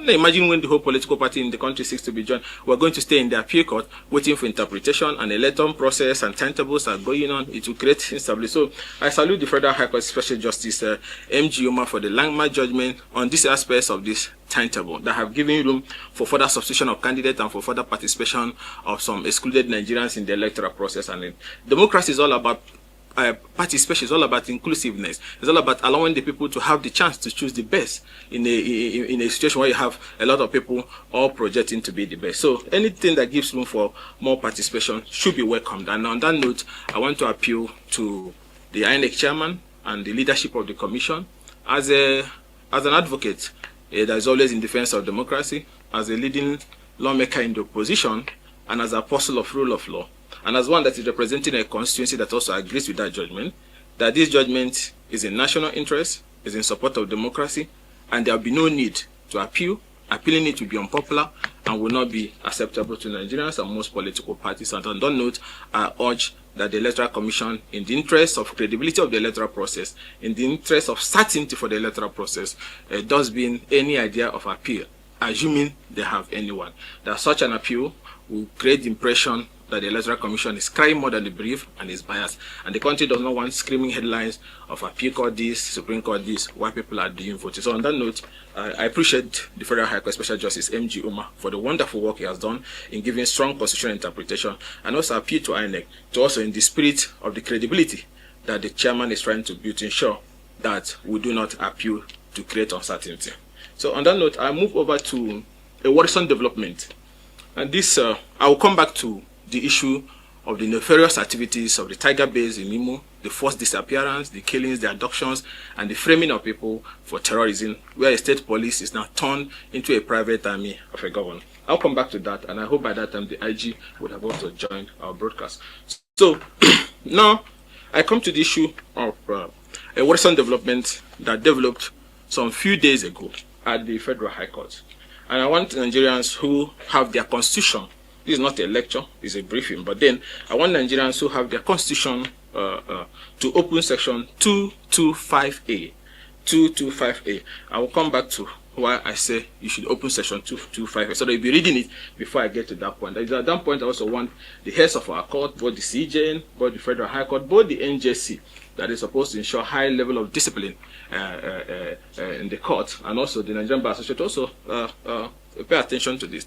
So a few days ago, a judge of the Federal High Court, Justice Lifu, And with all due respect to him, but most of his judgments in time past have raised some controversies and serious pressure on our political process, especially that has to do with issues around rivers, issues around PDP, and so on and so forth. There was a strange case that was filed by a group of, I don't want to use words that are not to be used on TV session, but whether people are looking for, I don't know the right word to use for the group. They call themselves National Forum of Former Legislators. Now, who filed a suit, I think sometime by December 2025, and they started it around January this year. Now, seeking to deregister almost all the political parties in the country. Now, you're seeking to deregister the ADC, seeking to deregister the ZLP, seeking to deregister the Accord Party, seeking to register the NRM, seeking to register the APP, also the party upon which I'm running. I'm not just speaking on this because I'm running under the APP. I'm also speaking to you as somebody who knows the consequences of such. I won't put. I don't want to call it political madness, but I don't know the word to use for it. But I don't want us to, for those who are not born or those who have not read history, the crisis of the 63, of the 83, that led to a democratic crisis that engulfed the republic.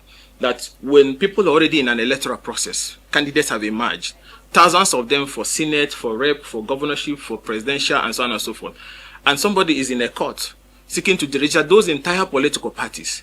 What kind of anarchy do you think you want the country to go through?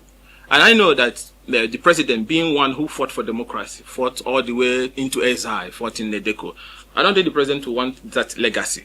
But then when you have a situation of overzealous politicians who are looking for food, who are desperate for power, and trying to hide under the name of the president to wreak havoc, it's on that point I would tell the president that you have to find out what they are doing, because what they are doing have the potentiality or the capacity to engulf the whole country into crisis and lead to crash of our democracy. Now, why I said you should look at 225.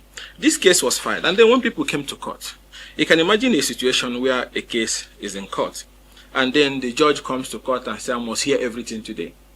Application 1, I must hear it. Ruling, now we'll keep the ruling till the end of the day of judgment.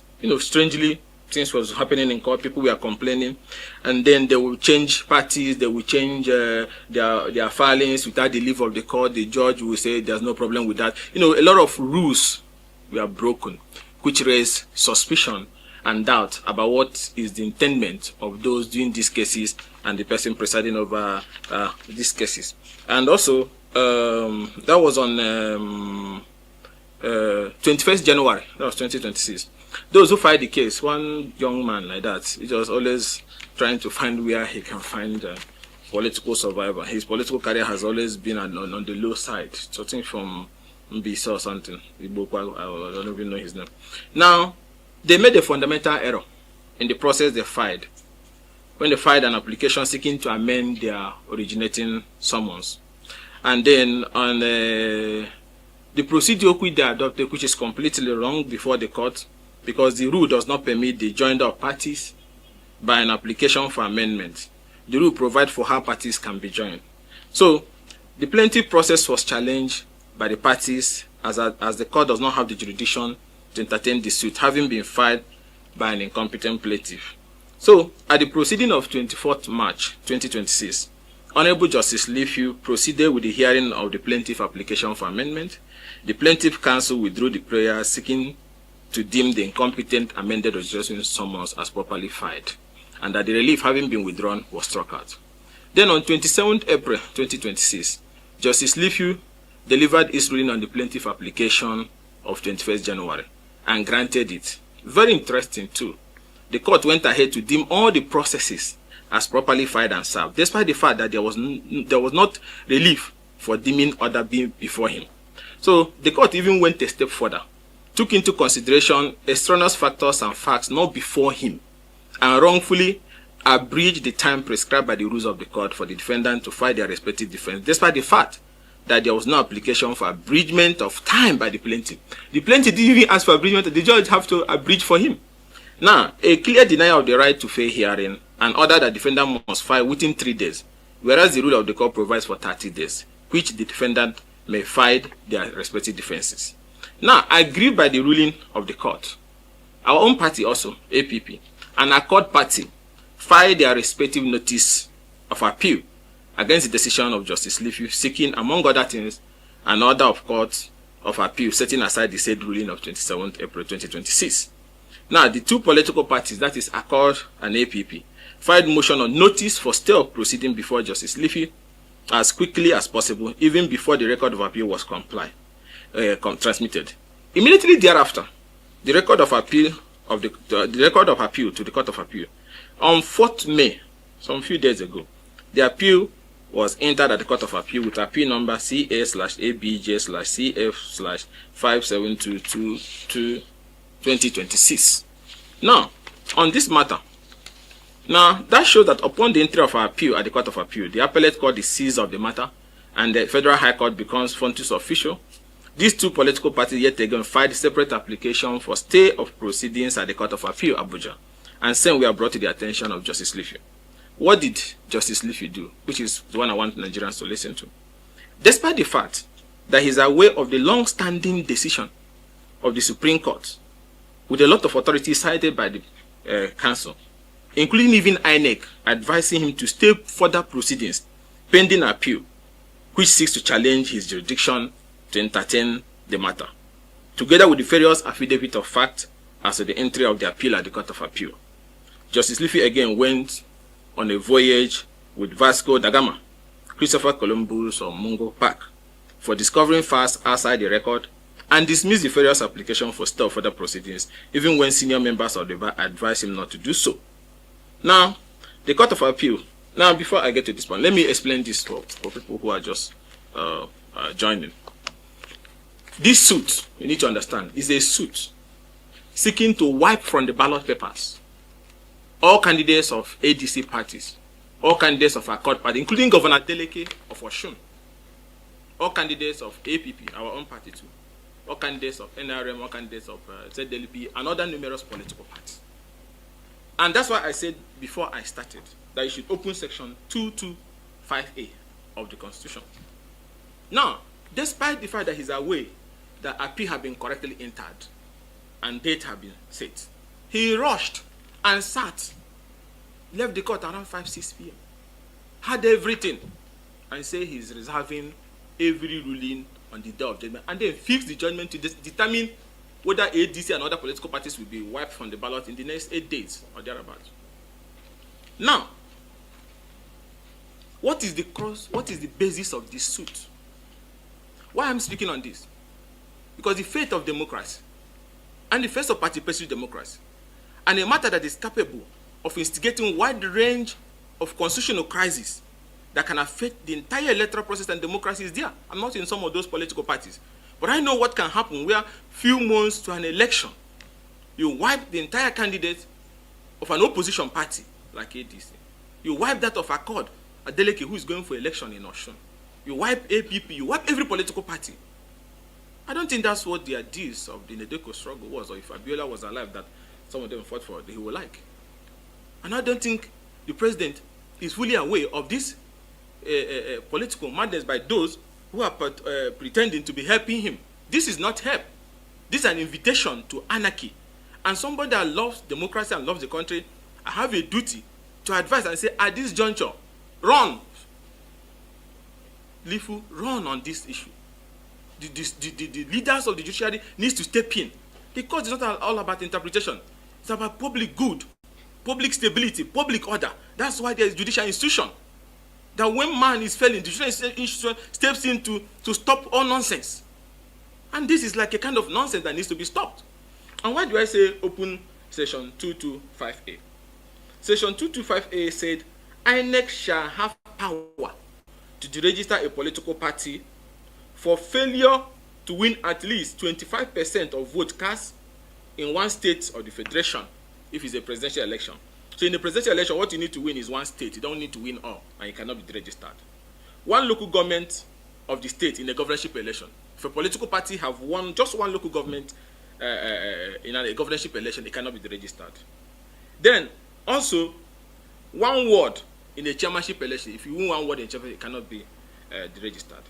Then one seat in the National Assembly, one seat in the State House of Assembly. That's why I said Nigerians should put 225A so that you read it and understand. And then the last, which is the smallest of them, 1 seat, and I repeat, 1 seat in a councillorship election. Once your political party have 1 seat in a councillorship election, you have fulfilled the provision of section 225A.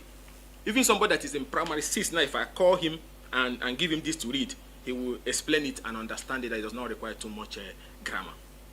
ADC have House of Rep and Senate winners. Accord have Senate, local government. ZLP won the whole local government and councillorship in Abia or something. Our own APP won a councillorship in Jigawa, won the one in Rivers before it was cancelled, and we have councillorship in Jigawa and one in Bauchi. So why are you in court asking to deregister those political parties for not being able to fulfill section 225A, other than you want anarchy? And because somebody thinks somewhere, if you sell land and dash people land, you have everything it takes to get this country turned upside down. It's not done that way. It's not done that way. You're playing with fire. Fire is what you're playing with. If somebody will not tell people, I will tell you that it's fire. That you think you can have an election where you deregister all the political parties and they go home and watch you. Are you okay? Are you okay? So, and apart from that, that's why I read section 225A, so the Nigerians can also read with me and understand. Then I will also bring to the attention of everybody that another very intelligent and respectful jurist, Federal High Court to you, and yes, Federal High Court to you. Now, the Federal High Court to you have also delivered a judgment by Justice C.S. Honor. Why I mentioned the name of these judges, that when judges that are courageous, that do the right, we must always appreciate them. Justice C.S. Honor, presiding judge of presiding judge of Federal High Court, Uyo, have delivered a judgment and say that once a political party have met section 225 by winning ordinary councillorship seats, that political party cannot be deregistered. That case was filed in a case brought by somebody against the APP, the Action People's Party. Justice Honor have decided it. That judgment is suit number FHC UYCS 822024. Then I go again to another great jurist again on the same matter, and I will mention his name, Justice I.N. Owibo. Justice I.N. Owibo, another great jurist and a constitutional judge. He also ruled again in a judgment in a suit FHW OWCS 712025 delivered at the Federal High Court sitting in Owerri, Imo State. The judge also said that the constitutional minimum requirement is a councillorship seat. That once a political party have made that, the issue of the registration does not arise. Federal High Court to you on section 225A. Federal High Court Owerri on section 225A. Interpreting the same section 225A that the minimum requirement is councillorship. Then, gentlemen and Nigerians, we go again, appeal court some weeks ago. Appeal court, superior now to Federal High Court. And I hope Nigerians, you use your pen, you jot it so you follow, understand it. Now, then appeal court, in a judgment delivered by Nton Festus Nton, Justice of the Court of Appeal, and Justice, hold on, because it's good when you see judges who do this thing. You write in, you have to mention them. So Nigerians need to know that we still have great people there. Justice Onyebisi Omoleye, presiding Justice Court of Appeal, Owerri, and Justice Mohammed Lawal Abubakar.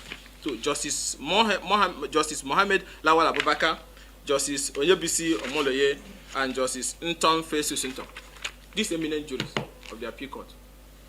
In an appeal again, this one against APP, settled the matter and said, upheld this judgment of the Federal High Court to your Federal High Court to Owerri, that the minimum requirement for a political party to exist is winning a councillorship seat.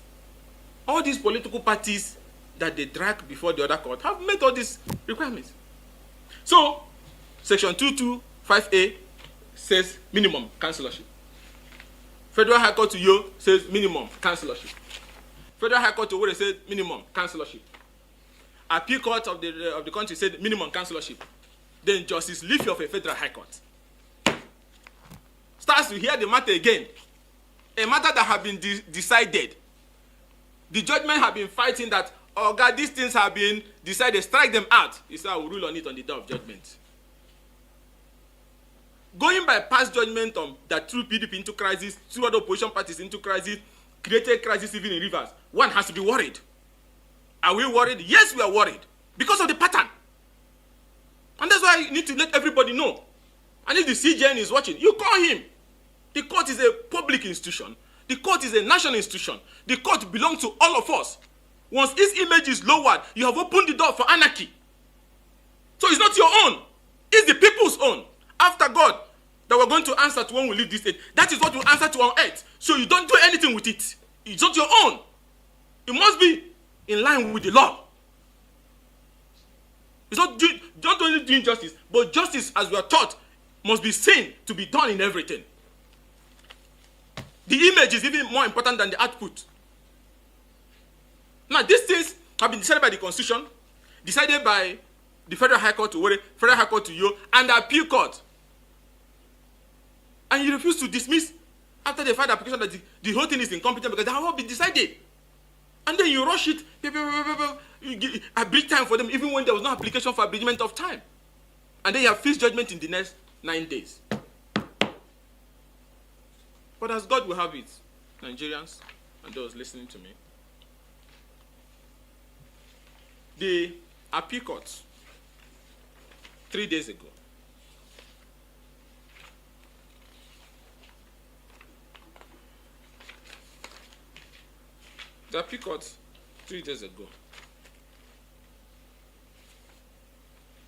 thereby, I'll call his name again, Justice Danjuma, Justice Banjoko, and Justice Oyenwemi. If not them, in an application APP brought, Accord Party brought, I wonder why people do not, if you want to contest election in Osun, you won't go and do your election. If the governor has not performed, let the people decide it. This idea of trying to exclude people, you say you are powerful, you say you are strong, you say you're on the ground, but you're running around disqualified, like some of them were doing in the primaries. You disqualify everybody. Cowards everywhere. And you want to use our institution to be carrying out your cowardic actions and damaging them. Is it your father's own? You say you're popular, but you're busy. Disqualify them, frame them, arrest them. Is that what nonsense is all this? If Azikiwa, Wolo, and Belewa are alive, would they be happy the law will have descended? And adults cannot speak, fearlessly to these people? If you don't like Adeleke, you meet him at the polls. You want to deregister Accord Party so that the man will not be on the ballot. And you say you're powerful. You burn down institutions. You destroy the trust people have in institutions to achieve that. You knock off over 1,000 House of Rep and senatorial candidates. You knock me off from the ballot. Then you're an Odogu or what? In a matter that 2 federal high courts have decided, Appeal Court have decided.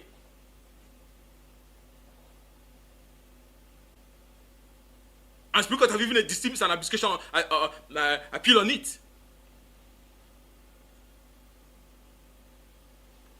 So, fellow countrymen, Justice Danjuma, Banjoko, and Onyewomi on Friday, some few days ago, at the Court of Appeal, in an appeal number CA/ABJ CV 5692026.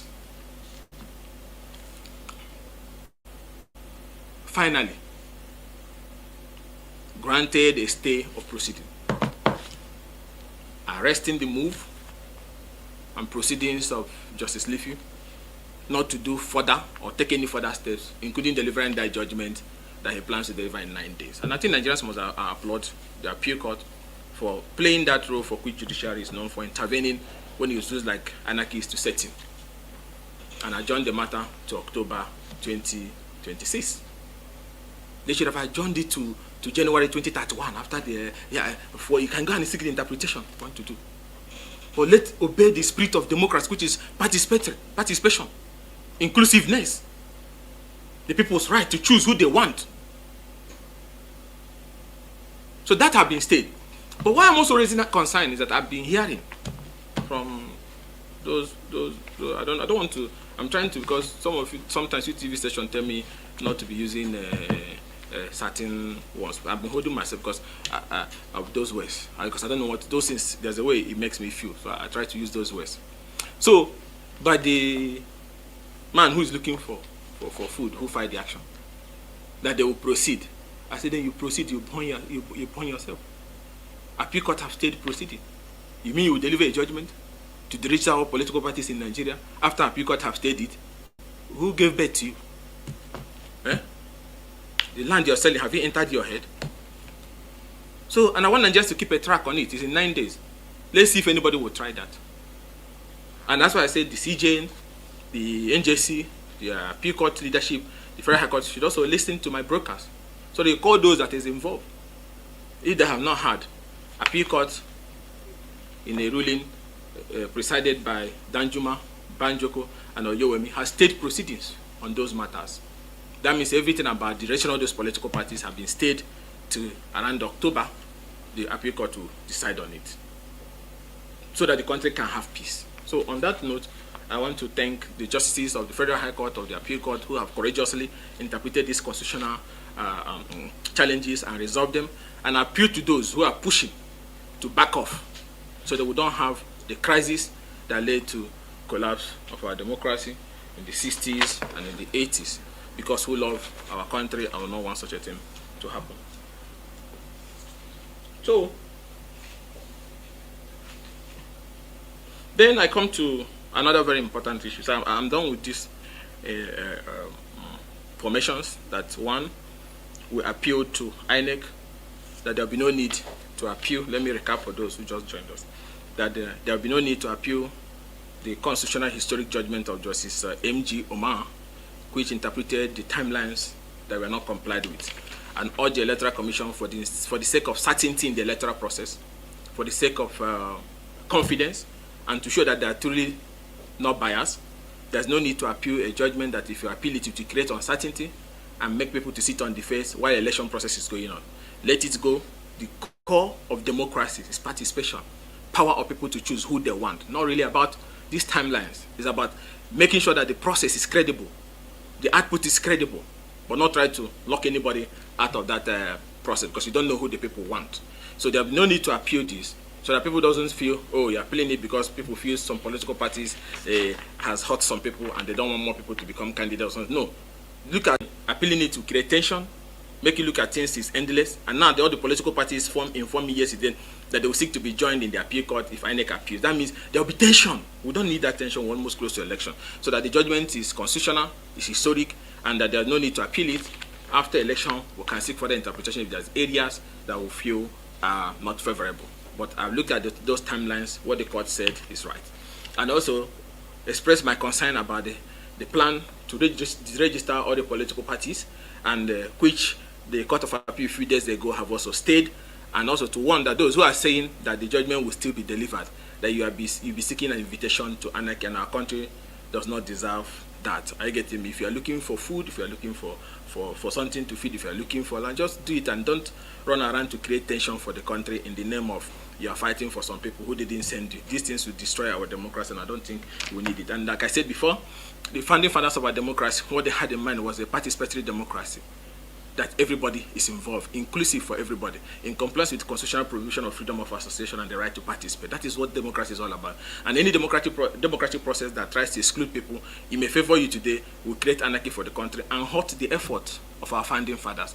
And all over West Africa, where exclusion of candidates have been practiced, led to high level of civil unrest and crisis. Some ended up the government collapsing, some ended up the people being killed, and even the winners of the election being sworn inside the military barrack and so on and so forth. All those things have created so much instability. West Africa is at the core of a new fund of terrorism that is sweeping from Mali to Niger to Chad to all this. There's a new kind of killer groups that is killing, raping, attacking institutions, killing armed forces, police. This should be the focus of West African leaders how to rein in this murderous gang that is moving all over the Sahel, left, right, and center, down to our own Nigeria, kidnapping, killing people. It's something that we should focus and not embark on something that will divide us politically and create more tension.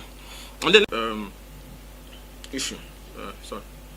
Let me now come to this issue that is important. This is personal to me and also to Imo people.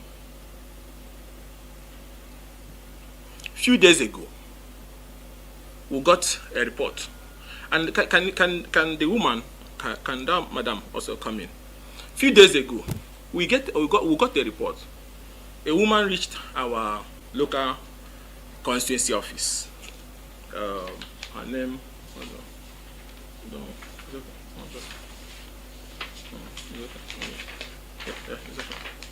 So a few days ago, a woman reached. Her husband died some few days ago, so they have not buried her. That she had been looking for her children. Madam, come here so that they will be seeing you. The captive NGO brought her all the way from Owerri to us today because we asked that she should come. No, come here so people will see you. Come at my back. Come at my back. Stay here so that they will see you. Stay here. So a few days ago, we got information that she was looking for her children. The name, is it Obinna or Madabuchi? Which one? Which of them? Obinna, Madabuchi. So Obinna and Madabuchi. And I'm going to show you Obinna. This is Madabuchi. This is Madabuchi. And this is Obinna. And they also got a report that was another one. So I think 3, but not her own. So that they were missing. That they were taken a month ago. Adopted, kidnapped, whatever. So we searched with the military authorities. They said they didn't have. We searched with police around that area. They said they didn't have, and so on and so forth. We sent our informants all over the place. And to our greatest surprise, Nigerians, these young boys, Dim Obinna and also Madabuchi, was adopted by a notorious police unit. The word there is notorious. And I will read amnesty report for you. That subsequent police IGs have refused to disband, refused to rein in, which we hope that this present IG, who is a reformer, will deal decisively with the rot coming out from there. Everybody in Imo is scared. People can't talk out again. They are scared of either being killed or being adopted because they are notorious. But not for me. Not for me. Not for me. Now, they adopted these guys and took them to their detention facility since 1 month. IG, if you are listening, so you need to understand. By no other person. By no other person. A squad led by this man. They call him Oladimeji, the head of the Tiger Base. Oladimeji. By the way, I'm hearing rumors that they say they will promote him astronomically to become CP, and he'll be posted to him as the commissioner for police. You can imagine. Now, by this man, his team, recently they changed their name from Tiger Base to Violent Crime Response Unit. Can wash a pig or whatever you call it to always be what it is. Not VCRU. The name is Tiger Base. Everybody in Imo, DSS in Imo, even have written many reports on their atrocity. But they say the government there in a way have a deal with those in Abuja. That they can never be changed, they can never be touched. Attacking people, young people, extorting them, like a rogue organization. And people are scared because if you talk, they will frame you either a terrorist or ESN or something. So nobody in Imo, there's nobody living there in Imo again that can open a word except few group of people.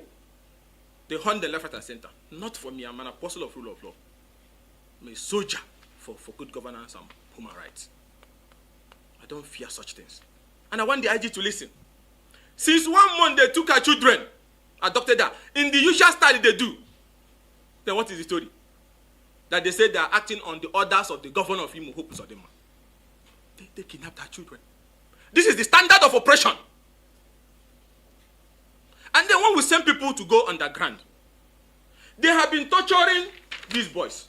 IG or police, if you're not there, anybody to let the IG and the Police Service Commission, or law of the Tiger Base, of the so-called violent crime unit, or whatever they call them, have heard these children taken from Idato, who did not do anything. Plus another one, our informant say is like that one has died from torture. So we don't have any details on that now.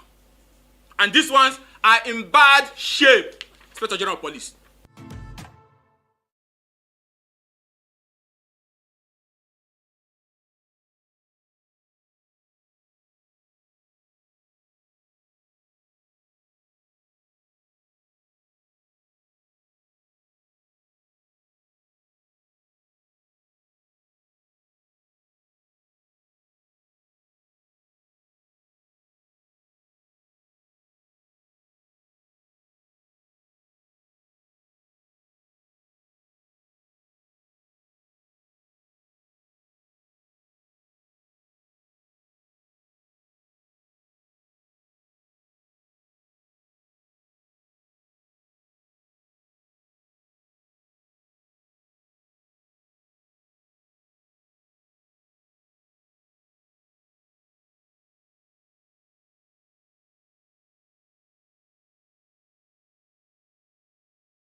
APC in the next coming election is very stupid and foolish. It's going to be 2 weeks where they kidnap people from Ogomosho or the local governments. They never see release those people. Meanwhile, APC and our president, they celebrate primary election. First of all, I don't know where millions of people start to come outside to vote for primaries. That's a red flag already. But why president they celebrate win when we say for this same Southwest, kidnappers don't enter already? I don't know how to move on from this thing. Why? Because in my hometown. And I actually know that woman where they cry for help. I know her personally. I don't know how to continue I don't know. The thing they really hurt me. Now I no post yesterday, they talk to people who are in the house. People they say, relocate people, come, relocate your family member. How many of my family members don't want to relocate from that place? Okay, let's say I relocate my father and my mother. My cousins, where they there, my other relatives, where they there, I go relocate everybody go Abuja, Abi. I go relocate them come Lagos. Does that make sense to you? And this is the same government you want to vote for. I don't know how to continue my daily life. I don't know how to, bro. My home time is in fire. It's on fire. As I can't find more information, I can't discover say this thing don't they go on for the past 6 months in that local government. They'll go there, pack young boys, young students, abduct them, kidnap them. Now this is what they do. Sometimes they go pay ransom. They're not going to still release them. It's 2 ways. Those people where they kidnap now, it's 2 things the way those kidnappers go do. Is either they release them after they pay money, or if they don't pay money, they will hold them, they will buy them, sell their organs. Who did they sell the organs give? Who? You already know. How does it look like politics for me? I don't know. To me, they be like politics. Because why be saying now when I don't want to talk some kind of matter for here, but this government is crazy, bro. So if you are still planning to vote for APC, something is wrong with your brain. Something is wrong with your brain. I just declare you now. My hometown is on fire. It's on fire. This is the worst government ever. I don't know how to continue my life again, bro. Knowing fully well that people at home are not safe. My parents are not safe. I don't know how to continue again, bro. My own parents are not safe. They're not far from where that thing happened, no. They're not far from there. Okay, relocate your family member. I'm going to relocate all my relatives from that place to go Abuja. Abi. I'm going to relocate them come Abuja. I'll go carry all of them go Lagos. Let's use our brain. Nobody needs to tell you who to vote for again at this point. Until they help your family member. By the way, they are close to Lagos. In case you don't know, Ogomosho is just 2 hours to Lagos. So don't think, hey, you never reach my side, you never reach my side. You go soon reach your side. You go soon reach your side. So speak out now. Make everybody start to talk. Because I don't understand why President come Lagos. You don't feel even just go there. President could not go to that side. They celebrate primaries. It's very, very unfortunate, bro. Very, very unfortunate. Very unfortunate. It's going to be 2 weeks where that stuff happened. Still, I know that woman now. I know that woman. I can't stop talking. Why? Because this is my hometown. My parents did here. Very unfortunate.